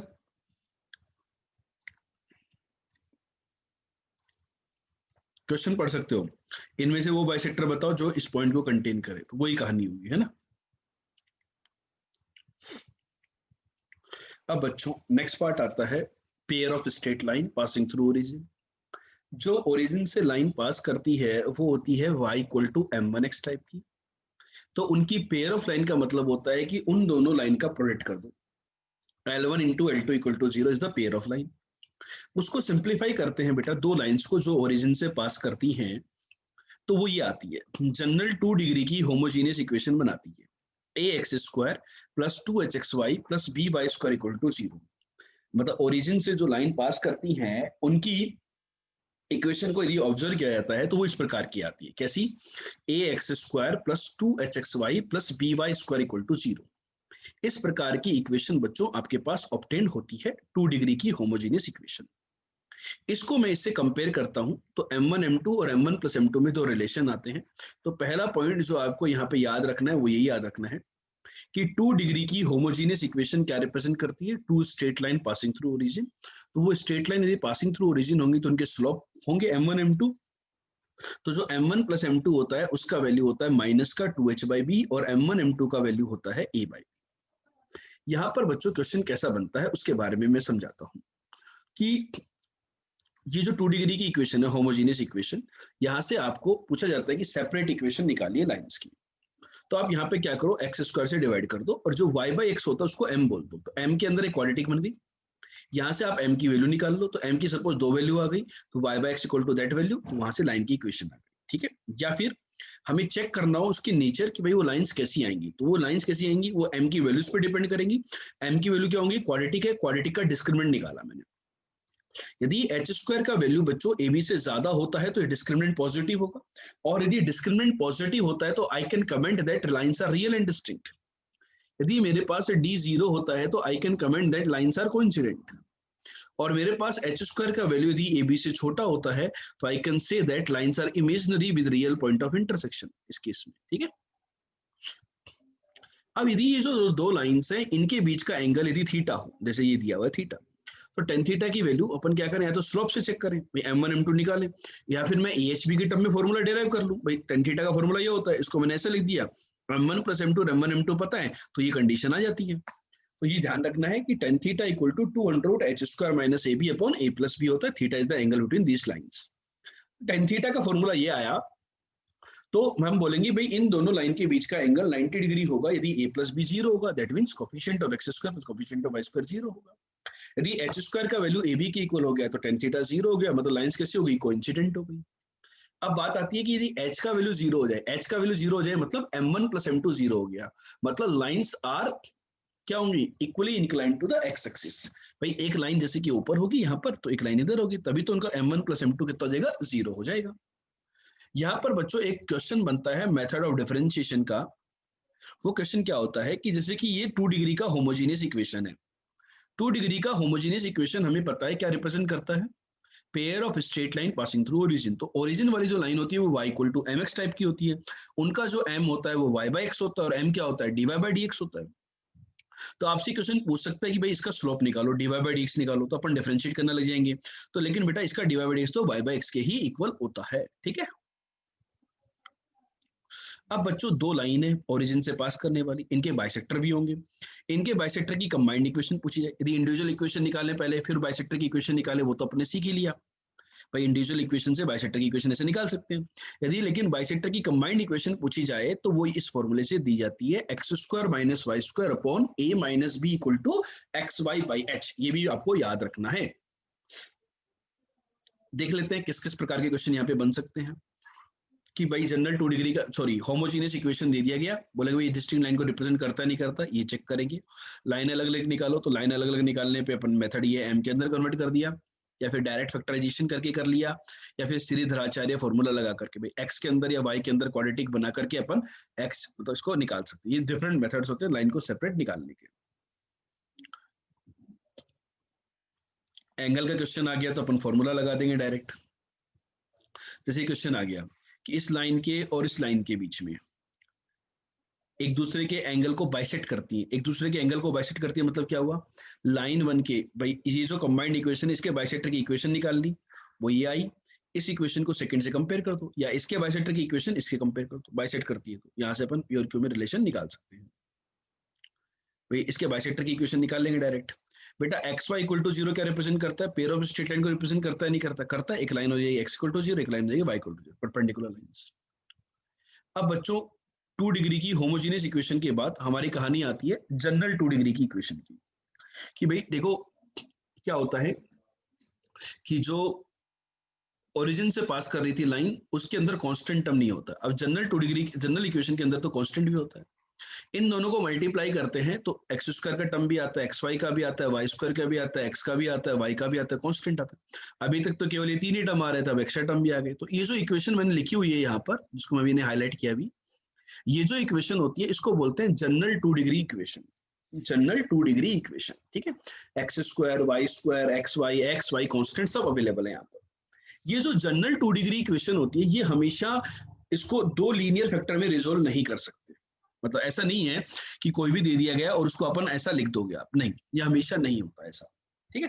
तो इसको दो linear factor of X Y में आप तभी रिजोल्व कर सकते हो जब डेल्टा जीरो होता है। डेल्टा मतलब एरिया नहीं, ये एक्सप्रेशन होता है डेल्टा का। यदि ये डिटरमिनेंट जीरो होता है तभी आप इस 2 डिग्री की जनरल इक्वेशन को ऐसा लिख सकते हो। अब ये डेल्टा कहां से आता है, इसका डेरिवेशन जब क्लास में बताया गया था आपको भाई कैसे आता है, ठीक है। अब ये जो डेल्टा होता है इसको याद रखना है अपने को। तो ये सिमेट्रिक मैट्रिक्स होती है, याद करो, एबीसी एफजीएच सिमेट्रिक मैट्रिक्स का डिटरमिनेंट जीरो होता है। तो ये अपने को याद रहना चाहिए कि जनरल 2 डिग्री की equation pair of straight line कब रिप्रेजेंट करेगी, जब ये डेल्टा जीरो होगा। अब दूसरा पॉइंट आता है कि इनकी सेपरेट इक्वेशन कैसे निकालें, इनके बीच का एंगल कैसे निकालें, इनके बीच की एंगल बाइसेक्टर की कंबाइंड इक्वेशन कैसे निकालें, उसके बारे में भी मैं बात करता हूं। तो बेटा क्या करना है, यदि इनके बीच का आपको एंगल पूछा जाए तो बेटा यहाँ पे डिफरेंस क्या हुआ भाई, जो ओरिजिन से पास करने वाली लाइन थी वो इस प्रकार की थी। अब अपन ने ओरिजिन को कहीं शिफ्ट कर दिया अल्फा बीटा पर, तो लाइंस के जो स्लोप हैं वो तो सेम ही रहेंगे, केवल y माइनस बीटा इस प्रकार की टर्म आ गई। तो इनको मल्टीप्लाई करने से स्लोप जो होता है वो चेंज नहीं होता है, मतलब शिफ्टिंग करने से स्लोप में कोई परिवर्तन नहीं होता है, केवल कांस्टेंट टर्म में परिवर्तन होने की वजह से एक्स वाई और कांस्टेंट टर्म आते हैं 2 डिग्री की इक्वेशन में। तो हम क्या कहते हैं कि जो जनरल 2 डिग्री इक्वेशन होती है उसमें आप क्या करो, उसमें इन तीनों होमोजीनियस पार्ट को कंसीडर करो। होमोजीनियस पार्ट से जो थीटा आएगा वही आपका थीटा होता है। मतलब क्या हुआ, यहां पर भी same formula of tan theta applicable होगा। Tan theta equal to 2√h² minus A B upon A plus B, ये फॉर्मूला यहां पर भी अप्लीकेबल होगा जो कि होमोजीनियस वाले में अप्लीकेबल था। अब बात आती है एंगल बाइसेक्टर की। तो एंगल बाइसेक्टर में अपन क्या करो, उनका लाइंस का पॉइंट ऑफ इंटरसेक्शन निकालो। पॉइंट ऑफ इंटरसेक्शन कैसे निकालते हैं वो भी बात करेंगे, ठीक है। सेपरेट इक्वेशन की भी बात करेंगे भी। तो जैसे कि आप क्या करो, माना alpha beta point of intersection था, तो जहां पर एक्स था वहां पर एक्स माइनस अल्फा डाल दो, एंगल बाइसेक्टर की कंबाइंड इक्वेशन, बस शिफ्टिंग कर दो बस। ये अपनी एंगल बाइसेक्टर की कंबाइंड इक्वेशन आ गई जनरल की, ठीक। अब बात आती है कि मैं angle bisector point of intersection कैसे निकालू। तो बच्चों ये दो लाइंस है, जनरल 2 डिग्री का कर्व है। देखो बच्चों मैं बात कर रहा था कि इनके पॉइंट ऑफ इंटरसेक्शन हम कैसे निकालें। तो पॉइंट ऑफ इंटरसेक्शन के लिए क्या करना है आपको, जो जनरल 2 डिग्री का कर्व है, इक्वेशन है, उसको पार्शियल डिफरेंशिएट कीजिए with respect to x and with respect to y. जैसे आप उनको पार्शियल डिफरेंशिएट करते हैं, partial differentiation with respect to x करने का मतलब है वाई को कांस्टेंट रखेंगे, उनको सोल्व करने पर जो पॉइंट आएगा that is the point of intersection, ठीक है। तो मतलब क्या हुआ कि हम सेपरेट इक्वेशन ऑफ लाइन कैसे निकाल सकते हैं कंबाइंड इक्वेशन से। एक तो बेटा ये हो सकता है कि आप क्या करो, क्वाड्रेटिक फॉर्मूला लगा दो, वो जो एक्स के अंदर या वाई के अंदर क्वाड्रेटिक मान लो पूरी को, बड़ी वाली इक्वेशन को, और क्वाड्रेटिक फॉर्मूला लगा दो। यदि लाइंस पैरेलल है तो केवल यही मेथड आता है, ठीक है। लाइन यदि पैरेलल नहीं है तो आप पॉइंट ऑफ इंटरसेक्शन एग्जिस्ट करेगा, पॉइंट ऑफ इंटरसेक्शन निकालो, होमोजीनियस पार्ट से उनका स्लोप निकालो। होमोजीनियस पार्ट से स्लोप आ गया, पॉइंट ऑफ इंटरसेक्शन आ गया, तो आपका काम बन जाएगा, ठीक। तीसरा तरीका, आप उनको इस तरीके से लाइन मानकर कंपेयर कर दो। इसमें भी यदि आपको जाना है तो पहले आप स्लोप से ये वाला पार्ट तो निकाल लेना, होमोजीनियस पार्ट से स्लोप से ये वाला पार्ट निकाल लेना, ताकि C1 C2 ही आपको निकालने पड़े। जैसे कि बच्चों ये क्वेश्चन है, ये जनरल 2 डिग्री का इक्वेशन दिया हुआ है, चेक करो कि ये पेयर ऑफ स्ट्रेट लाइन को रिप्रेजेंट करता है या नहीं करता। तो मैंने कंपेयर किया, ABCFGH की वैल्यू निकाल ली, वो जो डेल्टा होता है उसको ओपन करते हैं तो यही टर्म आता है, तो उसकी वैल्यू निकाली तो जीरो आ गई, मतलब ये पेयर ऑफ स्ट्रेट लाइन को रिप्रेजेंट करता है। अब आपसे कोई पूछेगी पॉइंट ऑफ इंटरसेक्शन निकालो, उनके बीच का एंगल निकालो, और ऑल्सो फाइंड द लाइंस। तो मैंने क्या किया, आपको पार्शियल डिफरेंशिएट किया एक्स के रेस्पेक्ट में, वाई के रेस्पेक्ट में। जब आप पार्शियल डिफरेंशिएशन करते हो तो भी आपको ये लीनियर रिलेशन मिलेंगे। ये लीनियर रिलेशन आपकी ओरिजिनल लाइंस नहीं है, इससे कंफ्यूजन मत करना। क्या है, तो इनसे पॉइंट ऑफ इंटरसेक्शन आ गया, टेन थीटा अपन HAB से निकाल सकते हैं। सेपरेट इक्वेशन के लिए क्या करना है आपको, इसका जो होमोजीनियस पार्ट है उसको कंसीडर करो। होमोजीनियस पार्ट से m के अंदर क्वाड्रेटिक कैसे बनाते हैं, y बाय x को m मान करके, वहां से स्लोप आ गए। ये आपके पास दो स्लोप आ गए हैं बच्चों, और आपके पास पॉइंट ऑफ इंटरसेक्शन आ गया है। स्लोप और पॉइंट ऑफ इंटरसेक्शन से आप दोनों लाइन यहां पर लिख सकते हो, ठीक है। एक तरीका क्लियर हो गया। दूसरा मेथड जो मैंने कंपेयर करने वाला बताया, उसमें क्या करो, होमोजीनियस पार्ट से आप स्लोप तो निकाल लो। तो होमोजीनियस पार्ट से स्लोप निकालिए तो लाइन ऐसी मान सकते हो। अब इन दोनों को मल्टीप्लाई करो और कंपेयर कर दो V1 से, तो वहां से आपके पास C1 C2 की वैल्यू आ जाएगी, ठीक है। तीसरा मेथड है क्वाड्रेटिक फॉर्मूला वाला, उसमें भी क्वेश्चन में करवा करके बताऊंगा आपको। जैसे क्वेश्चन ये बन सकता है कि यहाँ पे लैम्डा डाल दिया गया है, बोला कि पेयर ऑफ स्ट्रेट लाइन को रिप्रेजेंट करता है, तो लैम्डा बताओ, तो वही डेल्टा जीरो करना है। जैसे कि क्वेश्चन आ गया बेटा, ध्यान से समझना, find the distance between the parallel lines. यहाँ पे देखो क्वेश्चन ध्यान से समझना, find the distance between the parallel lines. इसका मतलब क्या हुआ कि ये दो लाइन दी हुई थी, ये कंबाइंड इक्वेशन दी हुई है आपके पास। अब आपको क्या पता कि ये पैरेलल है या नहीं है? भाई भाई यदि पैरेलल नहीं होंगी, इंटरसेक्टिंग होंगी, तो इनके बीच की डिस्टेंस तो वैसे जीरो होगी। पैरेलल होंगी तभी तो डिस्टेंस होगी। तो देखो आप यदि इसको पार्शियल डिफरेंशिएट करोगे तो देखो इस प्रकार की इक्वेशन आई पैरेलल, इनका आप सोल्व ही नहीं कर सकते, मतलब पॉइंट ऑफ इंटरसेक्शन आएगा ही नहीं। तो यहाँ पर आपको क्या करना होता है, यदि वो पैरेलल बोल रहा है तो आपको फिर क्वाड्रेटिक बनाना ही होता है, या तो ऑब्जर्वेशन से सोल्व हो जाए या फिर आपको क्वाड्रेटिक बनाना पड़ेगा। तो जैसे मैंने वाई में क्वाड्रेटिक बनाई, एक्स को कांस्टेंट मानते हुए इसको सोल्व किया, तो अंडर रूट हमेशा सिंप्लीफाई होकर के ये पैरेलल, ये दोनों लाइन आ गई, इन दोनों लाइन के बीच की डिस्टेंस मैंने निकाल ली, या आंसर आ गया। अब जैसे कि मैंने इस क्वेश्चन के लिए देखो ऑब्जर्वेशन किया मैंने, x प्लस 2y का होल स्क्वायर और यहाँ से 3 कॉमन लिया, x plus 2y, x plus 2y को t मान करके x प्लस 2y में फैक्टर बन गया, डायरेक्ट आंसर है, क्वाड्रेटिक बनाने की जरूरत ही नहीं पड़ी। तो वो डिपेंड करता है, यदि पैरेलल लाइन का केस है तो आपको क्वाड्रेटिक बना करके ही सोल्व करना होगा। This is the third method to identify the separate equations. कोई और कोई मेथड लगे ना लगे, लेकिन ये क्वाड्रेटिक वाला मेथड या ऑब्जर्वेशन का मेथड हमेशा लगता है बच्चों। ठीक है बेटा, ये क्वेश्चन सभी बच्चे एक बार थोड़ा सा ऑब्जर्व करें, 1 मिनट का टाइम है सभी के लिए, करके देखें फटाफट से ये वाला क्वेश्चन।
आया answer? Anyone who got the answer? चमका, मतलब बात क्लियर हुई इस क्वेश्चन की?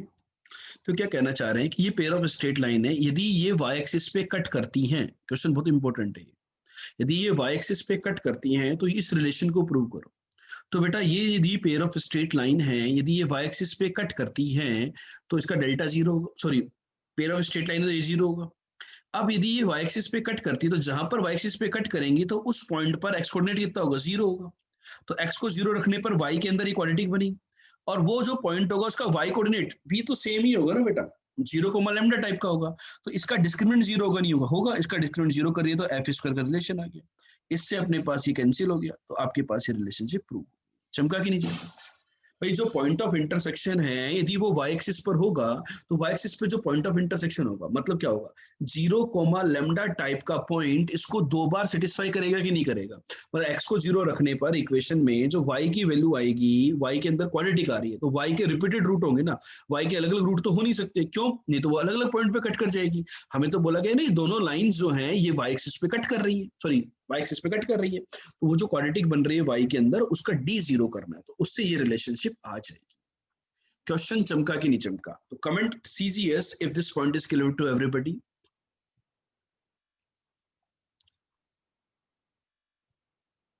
ठीक है, चलो बेटा इसके बाद लास्ट कॉन्सेप्ट आता है होमोजिनाइजेशन का।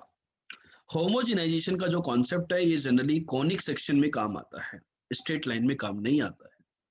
ठीक है, कहां पर काम आता है, कॉनिक सेक्शन के अंदर काम आता है। जब भी किसी क्वेश्चन के अंदर चार कीवर्ड हैं बेटा, origin, line, curve, point of intersection, तो ये तीन कीवर्ड तो सबसे इंपॉर्टेंट है। लाइन, सॉरी चार इंपॉर्टेंट है, line, curve, point of intersection और ओरिजिन। पांचवा कीवर्ड है 90 डिग्री। कई बार क्वेश्चंस के अंदर मोस्टली जो क्वेश्चन बनता है वो 90 डिग्री वाला बनता है। ठीक है, तो चार, line, curve, point of intersection और ओरिजिन। यदि ऐसा कुछ गिवन हो तो होमोजिनाइजेशन के बारे में सोचना है। आपको यदि होमोजिनाइजेशन की फील नहीं आती तो अभी मैं आपको एक तरीका बता रहा हूँ, वो लगा देना, आपका आंसर आ जाएगा, दैट्स इट। आपको नहीं पता कि आपने क्या किया लेकिन आप आंसर निकाल दो। ठीक है, देखो होता क्या है बेटा, समझने की कोशिश करते हैं थोड़ा सा, कि ओरिजिन से एक लाइन है मेरे पास, कोई लाइन है, कोई कर्व है, लाइन और कर्व दो पॉइंट पे कट किए, एक ए पॉइंट है एक बी पॉइंट है, दो पॉइंट पे कट किए लाइन और कर्व। ये जिन पॉइंट पे कट कर रहे हैं उन पॉइंट्स को मैंने ओरिजिन से कनेक्ट किया। तो लाइन और कर्व के पॉइंट ऑफ इंटरसेक्शन निकाल सकते हो आप लोग, होशियार बच्चों, आसानी से निकाल सकते हो। ये अलग बात है कि कुछ कर्व डिफिकल्ट से आ जाते हैं, लंबे चौड़े एक्सप्रेशन में आ जाते हैं, उनको लाइन के साथ सोल्व करना मुश्किल हो जाता है। और मुश्किल हम काम कर सकते हैं, मुश्किल हम तो आईआईटी ने कर सकते हैं नहीं बेटा। कई बार क्या होता है कैलकुलेशन बहुत ज्यादा डिफिकल्ट होती है, तो हम कर तो सकते हैं लेकिन करना नहीं चाहते, कुछ शॉर्टकट आइडेंटिफाई करने की कोशिश करते हैं। वो जो पॉइंट है ए और बी, लाइन और कर्व के पॉइंट ऑफ इंटरसेक्शन, उनको ओरिजिन से ज्वाइन करेंगे। तो ओ ए और ओ बी दो स्ट्रेट लाइन की इक्वेशन आएंगी। ओ ए और ओ बी की जो कंबाइंड इक्वेशन होगी वो 2 डिग्री की होमोजीनियस इक्वेशन होगी। होगी कि नहीं होगी? ओ ए और ओ बी की कंबाइंड इक्वेशन 2 डिग्री की होमोजीनियस इक्वेशन होगी। तो होमोजिनाइजेशन भी तो ये कहता है कि कर्व को लाइन के साथ होमोजिनाइज कर दो। तो वो जो होमोजिनाइज करने पर जो 2 डिग्री का होमोजीनियस इक्वेशन आता है वो ओ ए और ओ बी की कंबाइंड इक्वेशन होती है। तो अपन क्या करते हैं, ये 2 डिग्री का टर्म है, ये 2 डिग्री का टर्म है, ये 2 डिग्री का टर्म है। 2gx वाला टर्म 1 डिग्री का था, तो लाइन की हेल्प से इसको 2 डिग्री बनाने के लिए लाइन होती थी अपनी lx plus m y equal to plus n, तो माइनस एन, और माइनस एन को डिवाइड कर दिया तो 1, तो ये 1 इफेक्टिवली 1। तो यहाँ पर देखो एक्स एक्स स्क्वायर आ गया, एक्स वाई आ गया, ऐसे यहाँ पर और इस पे स्क्वायर कर दिया, तो ये होमोजेनाइज हो गया। तो होमोजेनाइजेशन के बाद जो इक्वेशन आती है वो यही होती है। जैसे कि क्वेश्चन कैसे बना, एंगल निकालो ओरिजिन से पॉइंट ऑफ इंटरसेक्शन को ज्वाइन करने वाली लाइन के बीच में। तो बेटा ओ ए और ओ बी की कंबाइंड इक्वेशन निकाल सकते हैं। कैसे निकालेंगे, इस लाइन की हेल्प से होमोजेनाइज कर दो आप, y माइनस 3x/2 को 1 बोल दो, होमोजेनाइज कर दिया, ये इक्वेशन आई, tan थीटा का फॉर्मूला लगा दो। 90 डिग्री का कॉन्सेप्ट बनता है कि equation of family of pair of straight line joining origin to the point of intersection of straight line to the curve, prove that they are at right angles if this. क्या करेंगे, O A O B की combined equation, इसको curve को homogenize करो, 2 degree 2 degree constant, इस constant को 2 degree से multiply करना होगा, कर दिया आपने, सिंप्लीफाई किया, ये आ गया 2 डिग्री का होमोजेनियस इक्वेशन आ गया। अब ये यदि 90 डिग्री है इनके बीच का एंगल, तो क्या करेंगे, coefficient of x square plus coefficient of y square equal to 0, वहां से आपका आंसर आ गया। चमका कि नहीं चमका, बताओ। ये जो कॉन्सेप्ट्स हैं आपको ये क्लियर हुए कि नहीं हुए, कि किस प्रकार से हमारे पास होमोजेनाइजेशन के क्वेश्चन बनते हैं। तो इस तरीके से बच्चों ये सारे जो कॉन्सेप्ट के बारे में हमने बात करी, सारे कॉन्सेप्ट आपके स्ट्रेट लाइन के थे। और मैंने बीच में यहाँ पे एम्फेसाइज भी किया है कि जेई मीन के हिसाब से कौन कौन से कॉन्सेप्ट इंपॉर्टेंट है, वो सारे कॉन्सेप्ट आपको रिवाइज कर लेने चाहिए और उनके ऊपर पीवाईक्यूज जो है वो सोल्व कर लेने चाहिए दोस्तों। तो आज का जो सेशन था टीआरएस 8 वो यहीं तक ही है। आपको अच्छा लगा तो लाइक कमेंट शेयर सब्सक्राइब जरूर से करें।